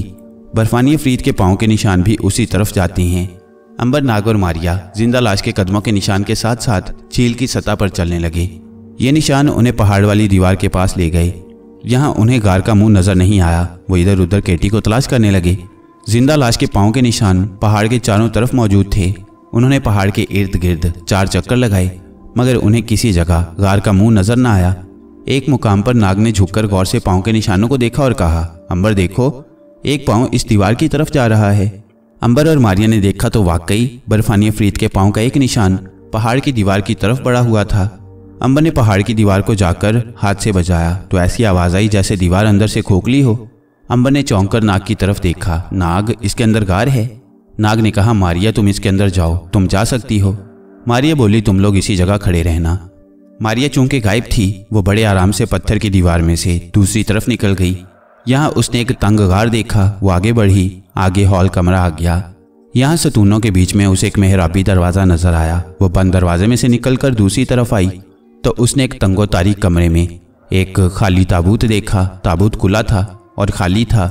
मारिया खड़ी होकर सोचने लगी। फिर उसने कमरे का गौर से जायजा लिया। कमरा खाली पड़ा था। मारिया खामोशी से कमरे में से निकलकर पथरीले सतूनों वाले हॉल कमरे में से गुजरकर जब सुरंग में आई तो एकदम से ठिठक कर वहीं खड़ी हो गई। उसके सामने सुरंग में एक ऊंचा लंबा इंसान रुक रुक कर कदम उठाता आगे बढ़ रहा था। ये जिंदा लाश थी। मारिया ने देखा कि जिंदा लाश का चेहरा इंतहाई डरावना था और उसके हलक से गुर्राहट की आवाज़ें निकल रही थीं। मारिया ने सोचा कि यह कोई इंसानी भूत है या फिर जौहरी ताबकारी की रद्दअमल की वजह से यह इंसान मरने के बाद एक अफरीत की शक्ल इख्तियार कर गया है। मारिया का ख्याल था कि जिंदा लाश ने उसे नहीं देखा होगा, मगर ऐसा नहीं था। जिंदा लाश ने मारिया को गैबी हालत में भी देख लिया था और इसकी वजह से ही वो गुर्रा रही थी। मारिया जल्दी से एक तरफ हट गई, लेकिन जिंदा लाश ने भी जल्दी से उधर का रुख कर लिया। अब मारिया को यकीन हो गया कि इस जिंदा लाश ने उसे देख लिया है। मारिया तेजी से ऊपर को उठी, मगर जिंदा लाश का सर छत के साथ लगा हुआ था और उसके बाजू भी ऊपर आ रहे थे। जिंदा लाश ने एक चीख मारी और अपनी गर्दन में ठुका हुआ चांदी का कील निकालकर मारिया की तरफ जोर से फेंका। मारिया पीछे हटी, मगर कील सीधा उसकी गर्दन पर आकर लगा और कील के गर्दन में लगते ही मारिया का जिस्म जाहिर हो गया और वह बेहोश होकर नीचे गिर पड़ी। चांदी का कील मारिया की गर्दन में धंस चुका था। जिंदा लाश ने झुककर गुराते हुए मारिया को देखा और जोर से अपने सीने पर हाथ मारकर अपनी फतह का इजहार किया और बेहोश मारिया को कांधे पर डालकर आगे बढ़ी। जिंदा लाश ने बेहोश मारिया को तहखाने की कोठरी में लाकर खाली ताबूत में बंद कर दिया और फिर वहीं उसके ऊपर बैठकर गुर्राने लगी। बाहर अंबर और नाग मारिया का इंतजार कर रहे थे। उन्हें कुछ खबर नहीं थी कि मारिया गार के अंदर जाहिर होकर ताबूत में बंद हो चुकी है। मारिया को पहाड़ के अंदर दाखिल हुए काफी देर गुजर गई थी। अंबर और नाग उसी जगह पहाड़ के बाहर खड़े थे। नाग ने कहा, जाहिर है मारिया अंदर किसी गार में ही गई है, मगर वो अभी तक बाहर क्यों नहीं आई? अंबर पहाड़ी दीवार को टटोल कर देखने लगा। ये दीवार फौलाद की तरह सख्त थी। उसने कहा, अंदर सुरंग मौजूद है, मगर रास्ता कोई नहीं। नाग ने कहा, हमें इसके अंदर जाकर मारिया का पता करना होगा। उसकी खुशबू भी तो नहीं आ रही। अंबर ने सांस लेकर कहा, हाँ, ये तो मैंने सोचा ही नहीं था। मारिया की खुशबू कैसे गायब हो गई? कहीं वो किसी गहरे अंधे कुएं में तो नहीं गिर पड़ी? नाग कहने लगा, लेकिन अगर मारिया गहरे अंधे कुएं में भी गिर पड़े तो वो बड़ी आसानी से बाहर आ सकती है और फिर उसकी खुशबू तो कभी रुक ही नहीं सकती। अंबर बोला, मुझे तो मामला खतरनाक लगता है। जरूर यहाँ किसी तिलिस्म का असर है। नाग ने कहा, तुम्हें पहाड़ की इस दीवार को ढाना होगा, तभी हम इसके अंदर दाखिल हो सकेंगे। अंबर ने पहाड़ी दीवार को पूरी ताकत के साथ ठोकर मारी, मगर दीवार पर जरा सा भी असर न हुआ। अंबर ने दूसरी, तीसरी और चौथी बार दीवार को जोर लगाकर तोड़ने की कोशिश की, मगर वो कामयाब न हुआ। उसने कहा, यह पहली दीवार है जो मेरे रास्ते से नहीं हट रही। जरूर इस पर किसी ने तिलिस्म किया हुआ है। यकीनी बात है कि केटी भी इसी जगह गायब हुई है। नाग बोला, मगर केटी इस गार के अंदर कैसे पहुंची होगी? मारिया तो गायब होकर दीवार में से गुजर गई है। अंबर की समझ में नहीं आ रहा था कि ये क्या मुअम्मा है। नाग ने कहा, अगर ये तिलिस्म है तो अंबर तुम्हें देवी तलाला से मदद लेनी चाहिए। उसे बुलाओ, हो सकता है वो हमें कोई रास्ता दिखा दे। अंबर नाग को साथ लेकर अपने मकान में आ गया। शीशे वाली खिड़की में से अंदर हल्की हल्की दिन की रोशनी आ रही थी। अंबर आतिशदान के पास बैठ गया। नाग उसके पास ही कुर्सी पर बैठा था। अंबर ने आंखें बंद करके देवी तलाला का तस्वुर बांधा और उसे आवाज दी। देवी तलाला जाहिर तो न हुई, मगर चौथी बार पुकारने पर उसकी हल्की मगर साफ आवाज सुनाई दी। अंबर, केटी और मारिया एक नागहानी मुसीबत में फंस गई हैं। यहाँ से एक फरलांग के फासले पर जहाँ जंगल खत्म होता है वहाँ एक कॉटेज बना हुआ है। उस कॉटेज में एक इबादत गुजार नेक पादरी साहिब रहते हैं। तुम उनके पास जाओ, वो तुम्हारी मदद करेंगे। ये कहकर देवी तलाला की आवाज़ गायब हो गई। अंबर ने आंखें खोलकर नाग की तरफ देखा। नाग ने कहा, हमें देवी तलाला के मशवरे पर फौरन अमल करना चाहिए। अंबर और नाग मकान में से निकलकर जंगल में आ गए। जंगल के सारे दरख्त बर्फ से ढके हुए थे। सख्त ठंडी हवा चल रही थी, मगर उन्हें ज़्यादा सर्दी महसूस नहीं हो रही थी। वो जंगल में बर्फ पर चलते गए। जब जंगल खत्म हुआ तो उन्हें किनारे के बर्फ से ढके हुए दरख्तों के नीचे एक लकड़ी का कॉटेज दिखाई दिया। कॉटेज का दरवाज़ा बंद था। अंबर ने दरवाजे पर दस्तक दी। अंदर से किसी बूढ़े शख्स की शफकत भरी आवाज़ सुनाई दी, अंदर आ जाओ, कुंडी खुली है। अंबर और नाग दरवाज़ा खोलकर कॉटेज में दाखिल हो गए। उन्होंने देखा कि एक छोटा सा कमरा है जिसके आतिशदान में आग चल रही है। पास ही लकड़ी की कुर्सी पर एक सफ़ेद दाढ़ी वाला बुजुर्ग पादरियों जैसा लंबा चोगा पहने, गले में सलीब लटकाए बैठा कॉफ़ी पी रहा है। उसके एक हाथ में खुली हुई बाइबल थी। अंबर और नाग ने सलाम किया और अदब से एक तरफ खड़े हो गए। बुजुर्ग पादरी की मासूमाना चेहरे पर मुस्कुराहट आ गई। मेरे बच्चों, आओ बैठो। मैं जानता हूँ तुम दोनों को सर्दी नहीं लगती, फिर भी कॉफ़ी हाजिर है। अंबर और नाग आतिशदान के आगे पड़ी कुर्सियों पर बैठ गए। पादरी साहब ने उन्हें लकड़ी के प्यालों में कॉफ़ी डालकर दी और बोले, मैं जानता हूँ तुम मेरे पास किस लिए आए हो। देवी तलाला ने मुझे सब कुछ बता दिया है। तुम्हारी दोनों साथी औरतें केटी और मारिया एक ऐसी जिंदा लाश के कब्जे में है जिसको इंसानी ताकत काबू में नहीं कर सकती। अंबर और नाग अब पादरी साहब का मुंह हैरानी से तकने लगे। अंबर ने कहा, जिंदा लाश? हाँ, बुजुर्ग पादरी बोले, वो एक लाश है जो जिंदा हो गई है। ये एटमी जंग का मनहूस तोहफा है, उसकी ताकत का कोई अंदाज़ा नहीं कर सकता। नाग ने पूछा, मगर हजरत जी, उस जिंदा लाश ने केटी और मारिया को किस लिए कैद कर रखा है? बुजुर्ग पादरी ने कहा, यह जिंदा लाश एक इंसानी अफरीत है। वो एक लड़की की तलाश में है। उसने 5 लड़कियों को तलाश करना है ताकि उन 5 लड़कियों के जिस्मों को मिलाकर एक लड़की बना देगा जो कद काठ में उसके बराबर हो जाएगी। फिर वो उसे अपनी दुल्हन बनाएगा। तुम बड़े ठीक वक्त पर मेरे पास आए हो। मैं खुद उन मासूम लड़कियों की जान बचाने के बारे में सोच रहा था। नाग ने कहा, हमें क्या करना होगा? हमें हुक्म दीजिए। हम केटी और मारिया के साथ साथ दूसरी 2 लड़कियों की जिंदगी बचाने को भी बेताब हैं। बुजुर्ग पादरी ने बाइबल को चूमकर कॉर्नर्स पर रखा और कहा, जिंदा इंसानी लाश के पास चांदी के कील हैं। उन कीलों पर एटमी तापकारी ने ऐसा असर किया है कि वह जिस इंसान के जिस्म में गाड़ दें वो बेहोश होकर सुन्न हो जाता है। अंबर बोला, मोहतरम बुजुर्ग, आपको तो मालूम ही होगा कि मेरे अंदर गैर मामूली ताकत है। मैं जिंदा लाश को तबाह करके रख दूंगा। बुजुर्ग पादरी मुस्कुराए और बोले, अगर ये बात होती तो देवी तलाला तुम्हें मेरे पास ना रवाना करती। तुम जिंदा लाश का मुकाबला नहीं कर सकते। हाँ, चालाकी और होशियारी से उसको हलाक कर सकते हो। अंबर ने पूछा, वो कैसे मोहतरम? बुजुर्ग पादरी फरमाने लगे, जिंदा लाश को 5वीं लड़की की तलाश है। 4 लड़कियां उसकी कैद में हैं। अगर तुम किसी तरह लड़की का भेष बदल कर अपने मकान में जाकर बैठ जाओ और खिड़की खुली रखो तो लाश तुम्हारे पास आ जाएगी। तुम मसनूई दहशत का इजहार करना, वो तुम्हारी गर्दन में चांदी का कील गाड़ देगी। तुम अपनी गर्दन को नरम बना लेना। तुम बेहोश नहीं हो सकोगे, मगर तुम यही जाहिर करना कि तुम बेहोश हो चुके हो। फिर ये जिंदा लाश तुम्हें उठाकर उस जगह ले जाएगी जहाँ पहले से 4 लड़कियाँ ताबूतों में बेहोश पड़ी हैं। वहाँ तुम्हें मारिया और केटी भी मिल जाएगी। इसके बाद जिंदा लाश अपने कातिलाना औजार लेने अपनी खो में वापस जाएगी। उतनी देर में तुम 4 लड़कियों की गर्दनों से कील निकाल देना। लड़कियां होश में आ जाएंगी। फिर तुम उन्हें सुरंग में से निकालकर मेरे झोंपड़े में आ जाना। और हाँ, अगर रास्ते में तुम्हारा मुकाबला जिंदा लाश से हो गया तो ये मेरी सलीब अपनी जेब में रखो। इस सलीब का रुख उसकी तरफ कर देना, वो पीछे हटना शुरू कर देगी। अंबर ने कहा, मोहतरम बुजुर्ग, मेरे पास गैबी शीशा भी है। मैं उसकी रोशनी से जिंदा लाश को गायब कर सकता हूँ। पादरी मुस्कुराए, यही तुम्हारी भूल है। कभी कभी ये चीज़ें भी बेकार हो जाया करती हैं। तुम्हारा गैबी शीशा भी जिंदा लाश को गायब नहीं कर सकेगा। उसकी ताकत का तुम अंदाजा नहीं कर सकते। अंबर ने कहा, लाश पीछे हटते हटते बाहर आ जाएगी, जाहिर है वो मेरा पीछा करेगी। पादरी ने कहा, तुम उसे लेकर मेरे कॉटेज की तरफ आ जाना। जिंदा लाश मेरे कॉटेज में दाखिल नहीं हो सकती, क्योंकि ये अल्लाह का मुझ पर करम है। तुम लड़कियों को निकालकर यहाँ तक ले आओ, आगे जो होगा देखा जाएगा। और हाँ, कील के निकलते ही मारिया गायब हो जाएगी। मारिया से कहना कि वो फौरन जमीन से 20 फुट ऊपर उठकर तुम्हारे साथ चले और जिंदा लाश के करीब आने की हरगिज कोशिश ना करे। अंबर ने कहा, मैं ऐसा ही करूँगा। अब मुझे बताइए कि मैं औरत का भेष कहाँ से बदलूं? मेरे पास तो औरतों के कपड़े नहीं हैं। बुजुर्ग पादरी ने उठकर एक संदूक खोला, उसमें जनाना लिबास पड़ा था। उन्होंने लिबास अंबर की तरफ बढ़ाकर कहा, मेरी एक बेटी होती थी जो अल्लाह को प्यारी हो चुकी है, ये उसके कपड़े हैं। वो अपने बालों पर सुनहरी बाल लगाया करती थी।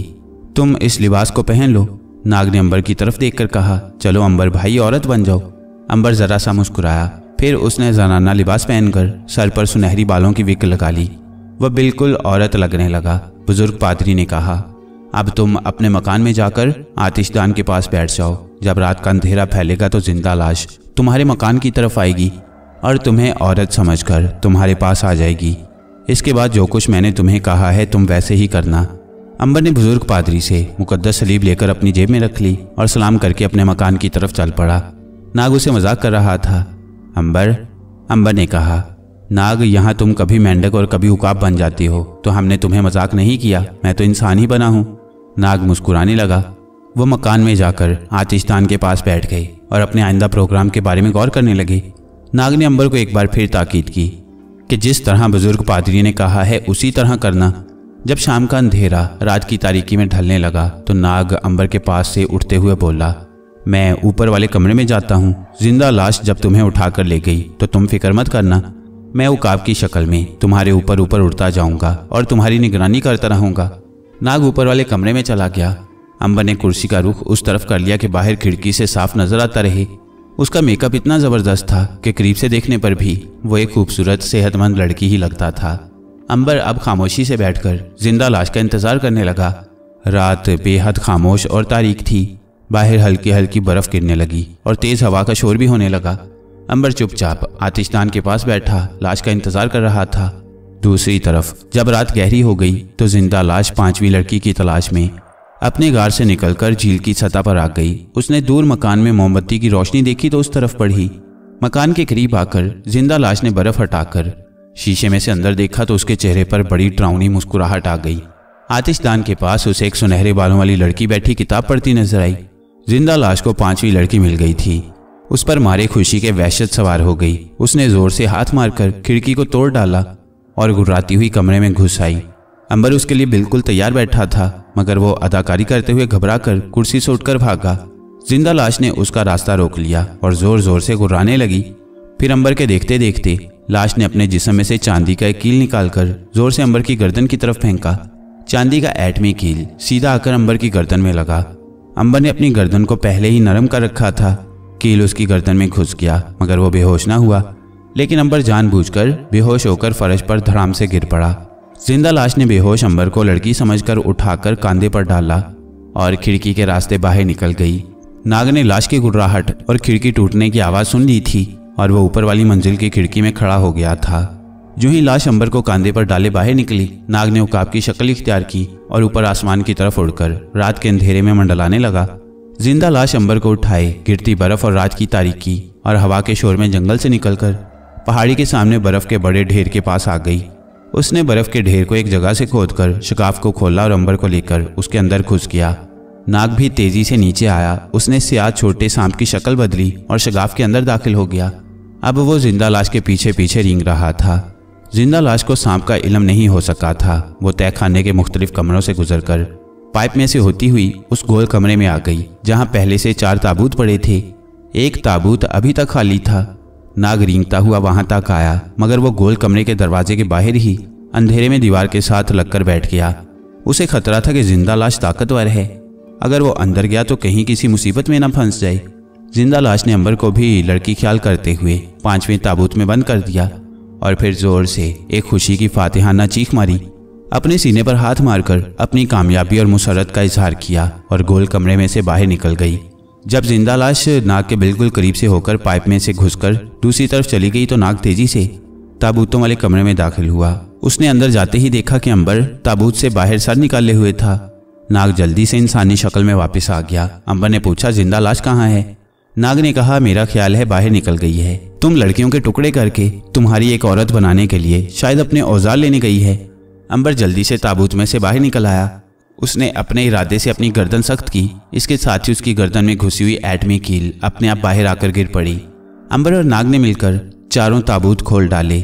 उनमें से 2 ताबूतों में केटी और मारिया बेहोश पड़ी थीं। नाग और अंबर ने मारिया को फौरन पहचान लिया क्योंकि वो उसे कई बार गैबी हालत में देख चुके थे। केटी भी ताबूत में बेहोश पड़ी थी। अंबर ने उनकी गर्दनों में धंसी हुई दोनों कीलें निकाल दी। कीलों के निकलते ही मारिया तो गायब हो गई और केटी होश में आ गई। अब उन दोनों की खुशबू भी आने लगी। केटी ने कहा, अंबर और नाग तुम, मैं कहाँ हूँ? ये ताबूत कहाँ से आ गया? नाग ने कहा, मारिया तुम ठीक हो ना? हाँ नाग भैया, मैं तुम दोनों के पास ही खड़ी हूँ। तुम यहाँ कैसे पहुँच गए?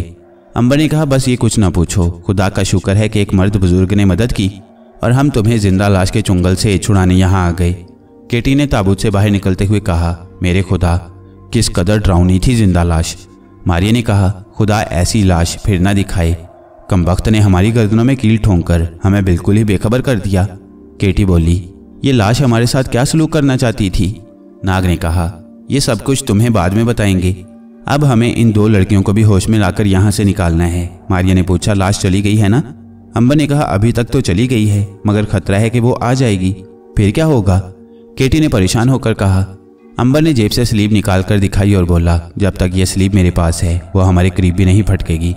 मैं इन लड़कियों को होश में लाने लगा हूँ, मगर इन्हें हमारे बारे में ज़्यादा इल्म नहीं होना चाहिए। मारिया, तुम भी इन पर अपना आप जाहिर मत करना। इसके बाद अंबर ने मुख्तसर लफ्ज़ों में मारिया और केटी को बुजुर्ग पादरी के बारे में सब कुछ बताया और दोनों लड़कियों की गर्दनों से कील निकालकर उन्हें भी फिर से जिंदा कर दिया। लड़कियां आंखें मलती हुई उठी और अपने आप को ताबूत में देखकर खौफ से थर थर कांपने लगी। अंबर और नाग ने उन्हें कहा, घबराओ नहीं, जिस जिंदा लाश ने तुम्हें यहाँ कैद किया था वो भाग गई है। अब तुम तीनों आज़ाद हो और हम तुम्हें इस कब्र से निकालकर बाहर ले जा रही हैं। लड़कियां बेहद खौफजदा थीं। केटी ने भी उन्हें तसल्ली दी और ये सब लोग पाइप में से निकलकर तहखाने के सतूनों वाले कमरे में आ गए। यहाँ से गुजरकर जब वो सुरंग में पहुंचे तो अंबर ने कहा, जरा ठहरो, मैं देखता हूँ, कहीं वो जिंदा अफरीद यहाँ कहीं छुपा हुआ ना हो। जिंदा लाश वहाँ नहीं थी, मगर जो ही अंबर की गर्दन से कील निकला तो जिंदा लाश को औजार तलाश करते हुए पता चल गया था। जिंदा लाश ने एक कुल्हाड़ा उठाया और खो से निकलकर बर्फ के ढेर वाली गार की तरफ भागना शुरू कर दिया। अंबर और नाग गार में से बाहर निकलने के लिए आगे बढ़े तो केटी ने कहा, यहाँ ये सफ़ेद और नीले रॉकेट और पाइप देखकर ऐसा लगता है कि खलाई सेंटर इसी जगह बना हुआ था, मगर अब यहाँ कोई इंसान नहीं है। नाग ने कहा, इसकी तहकीक बाद में आकर करेंगे, पहले हम बुजुर्ग पादरी के महफूज झोंपड़े में तुम्हें पहुंचा दें। अंबर, नाग, मारिया और केटी सबसे पहले बर्फ के शगाफ में से बाहर निकले। उसके बाद सहमी हुई लड़कियों को निकाला गया। वो अभी तक खौफ से कांप रही थीं। जो ही ये काफिला बुजुर्ग पादरी के कॉटेज नुमा झोंपड़े की तरफ बढ़ा, उन्हें फिजा में एक दहशतनाक चीख सुनाई दी। लड़कियों की चीखें निकल गईं। जिंदा लाश दूर से एक अफरीद की तरह बाजू हिलाती, गुर्राती, चीखें मारती उनकी तरफ बढ़ रही थी। नाग ने कहा, केटी, इन लड़कियों को अपने पीछे कर लो। अंबर ने कहा, मैं लाश की तरफ बढ़ रहा हूँ, तुम सब लोग मेरे पीछे रहना, खबरदार कोई मुझसे आगे निकलने की कोशिश ना करे। ये कहकर अंबर ने जेब से स्लीव निकालकर अपने सीधे हाथ में ले ली और उसका रुख जिंदा लाश की तरफ कर दिया। जिंदा लाश वैसी अफरीद की तरह चीखती चिल्लाती, कुल्हाड़ी वाला हाथ जोर जोर से लहराती अंबर नाग केटी की तरफ आ रही थी। उसका शिकार उसके हाथ से निकला जा रहा था, जिसकी वजह से वह सख्त गजबनाक थी। लेकिन जो ही वो अंबर के सामने आई तो स्लीप को देखकर उसके हलक से एक फलक शगाफ चीख निकली और वह वहीं रुक गई। अंबर स्लीप वाला हाथ आगे किए आहिस्ता आहिस्ता बढ़ रहा था। जिंदा लाश ने पीछे हटना शुरू कर दिया। केटी, नाग और लड़की अंबर के पीछे पीछे चली आ रही थीं। वो सहमी हुई एक दूसरे के साथ लगी थीं। मारिया उनसे 20 फुट की बुलंदी पर थी। अंबर का रुख जंगल के कोने वाले बुजुर्ग पादरी के झोंपड़े की तरफ था। जिंदा लाश बराबर पीछे हट रही थी। अंबर जरा स्लीप को ऊपर करता तो जिंदा लाश छलांग लगाकर डरकर गुर्राती हुई पीछे हट जाती। इसी तरह ये लोग पादरी के झोंपड़े के पास पहुंच गए। अंबर ने केटी से कहा, केटी, इन लड़कियों को ले जाकर पादरी साहब के झोंपड़े में दाखिल हो जाओ। रात की गहरी तारीकी में झोंपड़े के अंदर आग जल रही थी। बंद खिड़की की दर्जों में से हल्की रोशनी निकल रही थी। अंबर ने जोर से आवाज दी, मोहतरम बुजुर्ग, हम आ गए हैं। पादरी साहब ने दरवाज़ा खोल दिया और लाश की तरफ अपने हाथ में पकड़ी हुई स्लीप का रुख कर दिया। जिंदा लाश के मुंह से भयानक चीख निकली और पादरी साहब को देखकर वो अपने सीने पर दोनों हाथ मारती जंगल के बर्फपोश दरख्तों की तरफ भाग गई। पादरी साहब ने अंबर से कहा, मेरे बच्चों अंदर आ जाओ। झोंपड़े की गर्म फिजा में जाते ही लड़कियां आतिशदान के पास सहम कर बैठ गईं। केटी, नाग और अंबर भी उनके करीब आकर बैठ गई। मारिया पहले ही झोंपड़ी में दाखिल हो चुकी थी। पादरी ने अंबर के कंधे पर शफकत से हाथ रखा और बोला, शाबाश मेरे बच्चे, तूने इन लड़कियों की जान बचा ली। खुदा तुम्हारा मददगार था इस नए काम में। केटी ने कहा, फादर, जिंदा लाश इन लड़कियों को फिर से पकड़ लेगी, वो अभी जिंदा है। पादरी ने मुस्कुराकर स्लीप का निशान बनाया और कहा, इसका बंदोबस्त भी हो जाएगा, पहले तुम लोग कुछ खा पी लो। इन लड़कियों को खाने पीने की ज़रूरत है। लड़कियां अभी तक सहमी हुई थीं, मगर पादरी साहब के तसल्ली देने से उन्हें कुछ हौसला हुआ। पादरी साहब ने उन्हें डबल रोटी के साथ गरम गरम कॉफ़ी पिलाई और कहा, घबराओ नहीं मेरी बच्चियों, अब तुम बिल्कुल महफूज हो। यहाँ वो अफरीत दाखिल नहीं हो सकता। हम तुम्हें तुम्हारे माँ बाप के घर पहुँचा देंगे। लड़कियों की आंखों में आंसू आ गई। पादरी साहब ने उन्हें गर्म कंबल देकर सुला दिया। इसके बाद वो अंबर नाग केटी से बातें करने लगे। फिर अपने पीछे मुंह करके बोला, मारिया बेटी, तुम मेरे पीछे क्यों खड़ी हो, सामने आ जाओ। मारिया गायब थी, मगर पादरी साहब उसे देख रहे थे। मारिया उनका शुक्रिया अदा करते हुए सामने आकर बोली, मुकद्दस फादर, आपकी मेहरबानी से मुझे दोबारा ज़िंदगी मिली है, मगर उस जिंदा लाश से दूसरे लोगों की जिंदगियां बचाना बहुत ज़रूरी है। केटी ने कहा, हाँ मुकद्दस बाप, जब तक जिंदा लाश फिरती रहेगी यहाँ की सब औरतों की जिंदगियां खतरे में रहेंगी। नाग बोला, उसको ठिकाने किस तरह लगाया जा सकता है? बुजुर्ग पादरी ने कहा, अभी तुम लोग आराम करो, क्योंकि जिंदा लाश रात को ही बाहर निकलती है, दिन को वो छुपी रहती है। कल इन लड़कियों को इनके घरों में पहुंचाकर फिर जिंदा लाश को ठिकाने लगाने के बारे में तुम्हें बताऊंगा। अंबर, नाग और मारिया तो पादरी साहब के करीब ही आतिशदान के पास बैठ गए, जबकि लड़कियां कंबल लपेटकर पास ही सोती रहीं।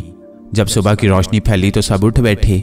जिंदा लाश जंगल से जा चुकी थी। लड़कियों ने नाश्ता तैयार किया जो सबने मिलकर खाया।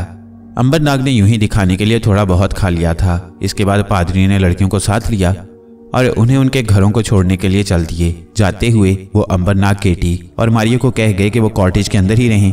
अगरचे जिंदा लाश दिन के वक्त नहीं निकलती, मगर उस वक्त चूंकि वो गजबनाक हालत में थी इसलिए एहतियात ज़रूरी हो गई थी। एक स्लीप पादरी साहब अपने गले में डालकर ले गए और दूसरी स्लीप को कॉटेज के दरवाजे पर लटका दिया गया। लड़कियों को उनके माँ बाप के पास छोड़कर पादरी साहब 1 घंटे बाद वापस आए।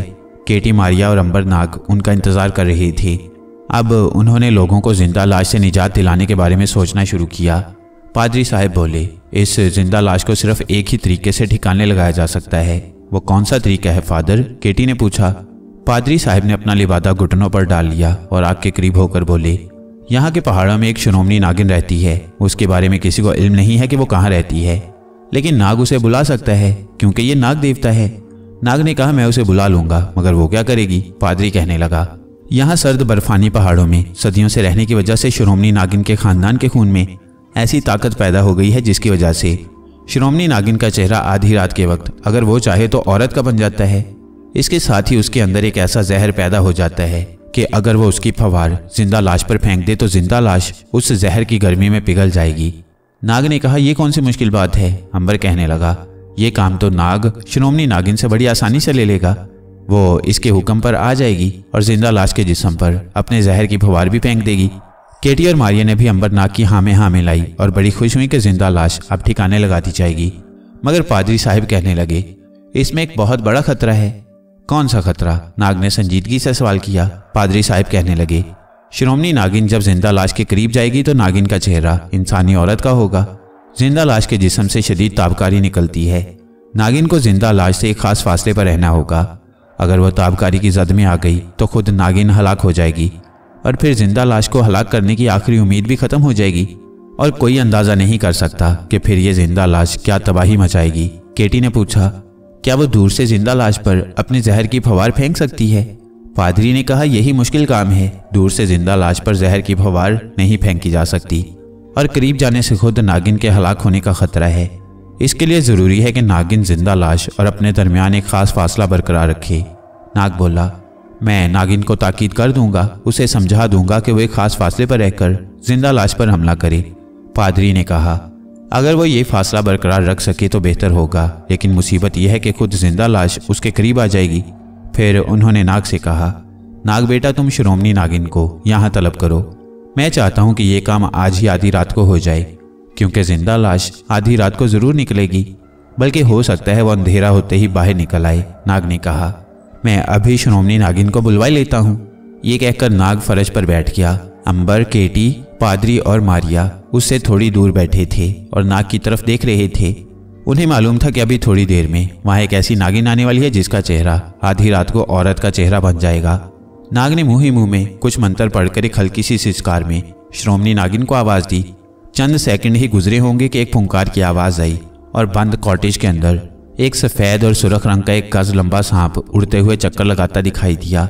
श्रोमणी नागिन आ गई थी। श्रोमणी नागिन ने एक चक्कर लगाया और नाग के सामने आकर कुंडली मारकर बैठ गई और सर झुकाकर बोली, मुकद्दस देवता, मैं आपके हुक्म पर हाजिर हो गई हूँ, फरमाइए मेरे लिए क्या हुक्म है।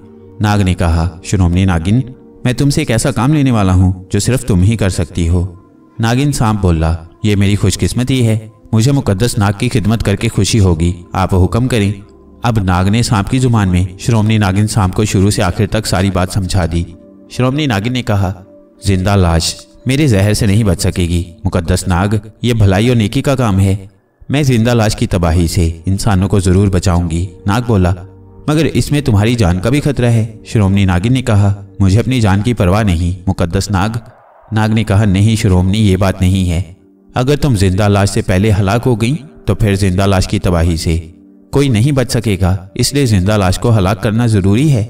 अब नाग ने श्रोमणी नागिन को सारी बात एक बार समझाई कि जिंदा लाश के जिस्म से ताबकारी की हलाकत खेज शुआएं निकलती हैं और उसे जिंदा लाश से एक खास फासले पर रहना होगा। श्रोमणी नागिन ने कहा, मुकद्दस नाग, आप बिल्कुल फिक्र न करें, मैं जिंदा लाश से खास फासले पर ही रहूंगी और उसे इस फासले को अबूर नहीं करने दूंगी। नाग ने कहा, तुम आधी रात से कुछ देर पहले मेरे पास आ जाना, मैं तुम्हारा इंतजार करूंगा। श्रोमणी नागिन ने सर झुकाकर कहा, जो हुक्म मुकद्दस नाग। इतना कहने के बाद श्रोमणी नागिन सांप झोंपड़े के फिजा में एक चक्कर लगाकर गायब हो गई। पादरी साहब ने नाग से पूछा, श्रोमणी नागिन को तुमने सारी बात समझा दी है ना?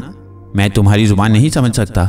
नाग ने पादरी साहब, अंबर, मारिया और केटी को वो गुफ्तगू बता दी जो उसके और श्रोमणी नागिन के दरमियान हुई थी। मुझे यकीन है कि श्रोमणी नागिन ये काम कर लेगी। अब हमें रात होने का इंतजार करना होगा। अंबर, मारिया और केटी खामोश हो गए। दिन गुजर गया, रात आ गई। बर्फपोश वादियों में अंधेरा छा गया।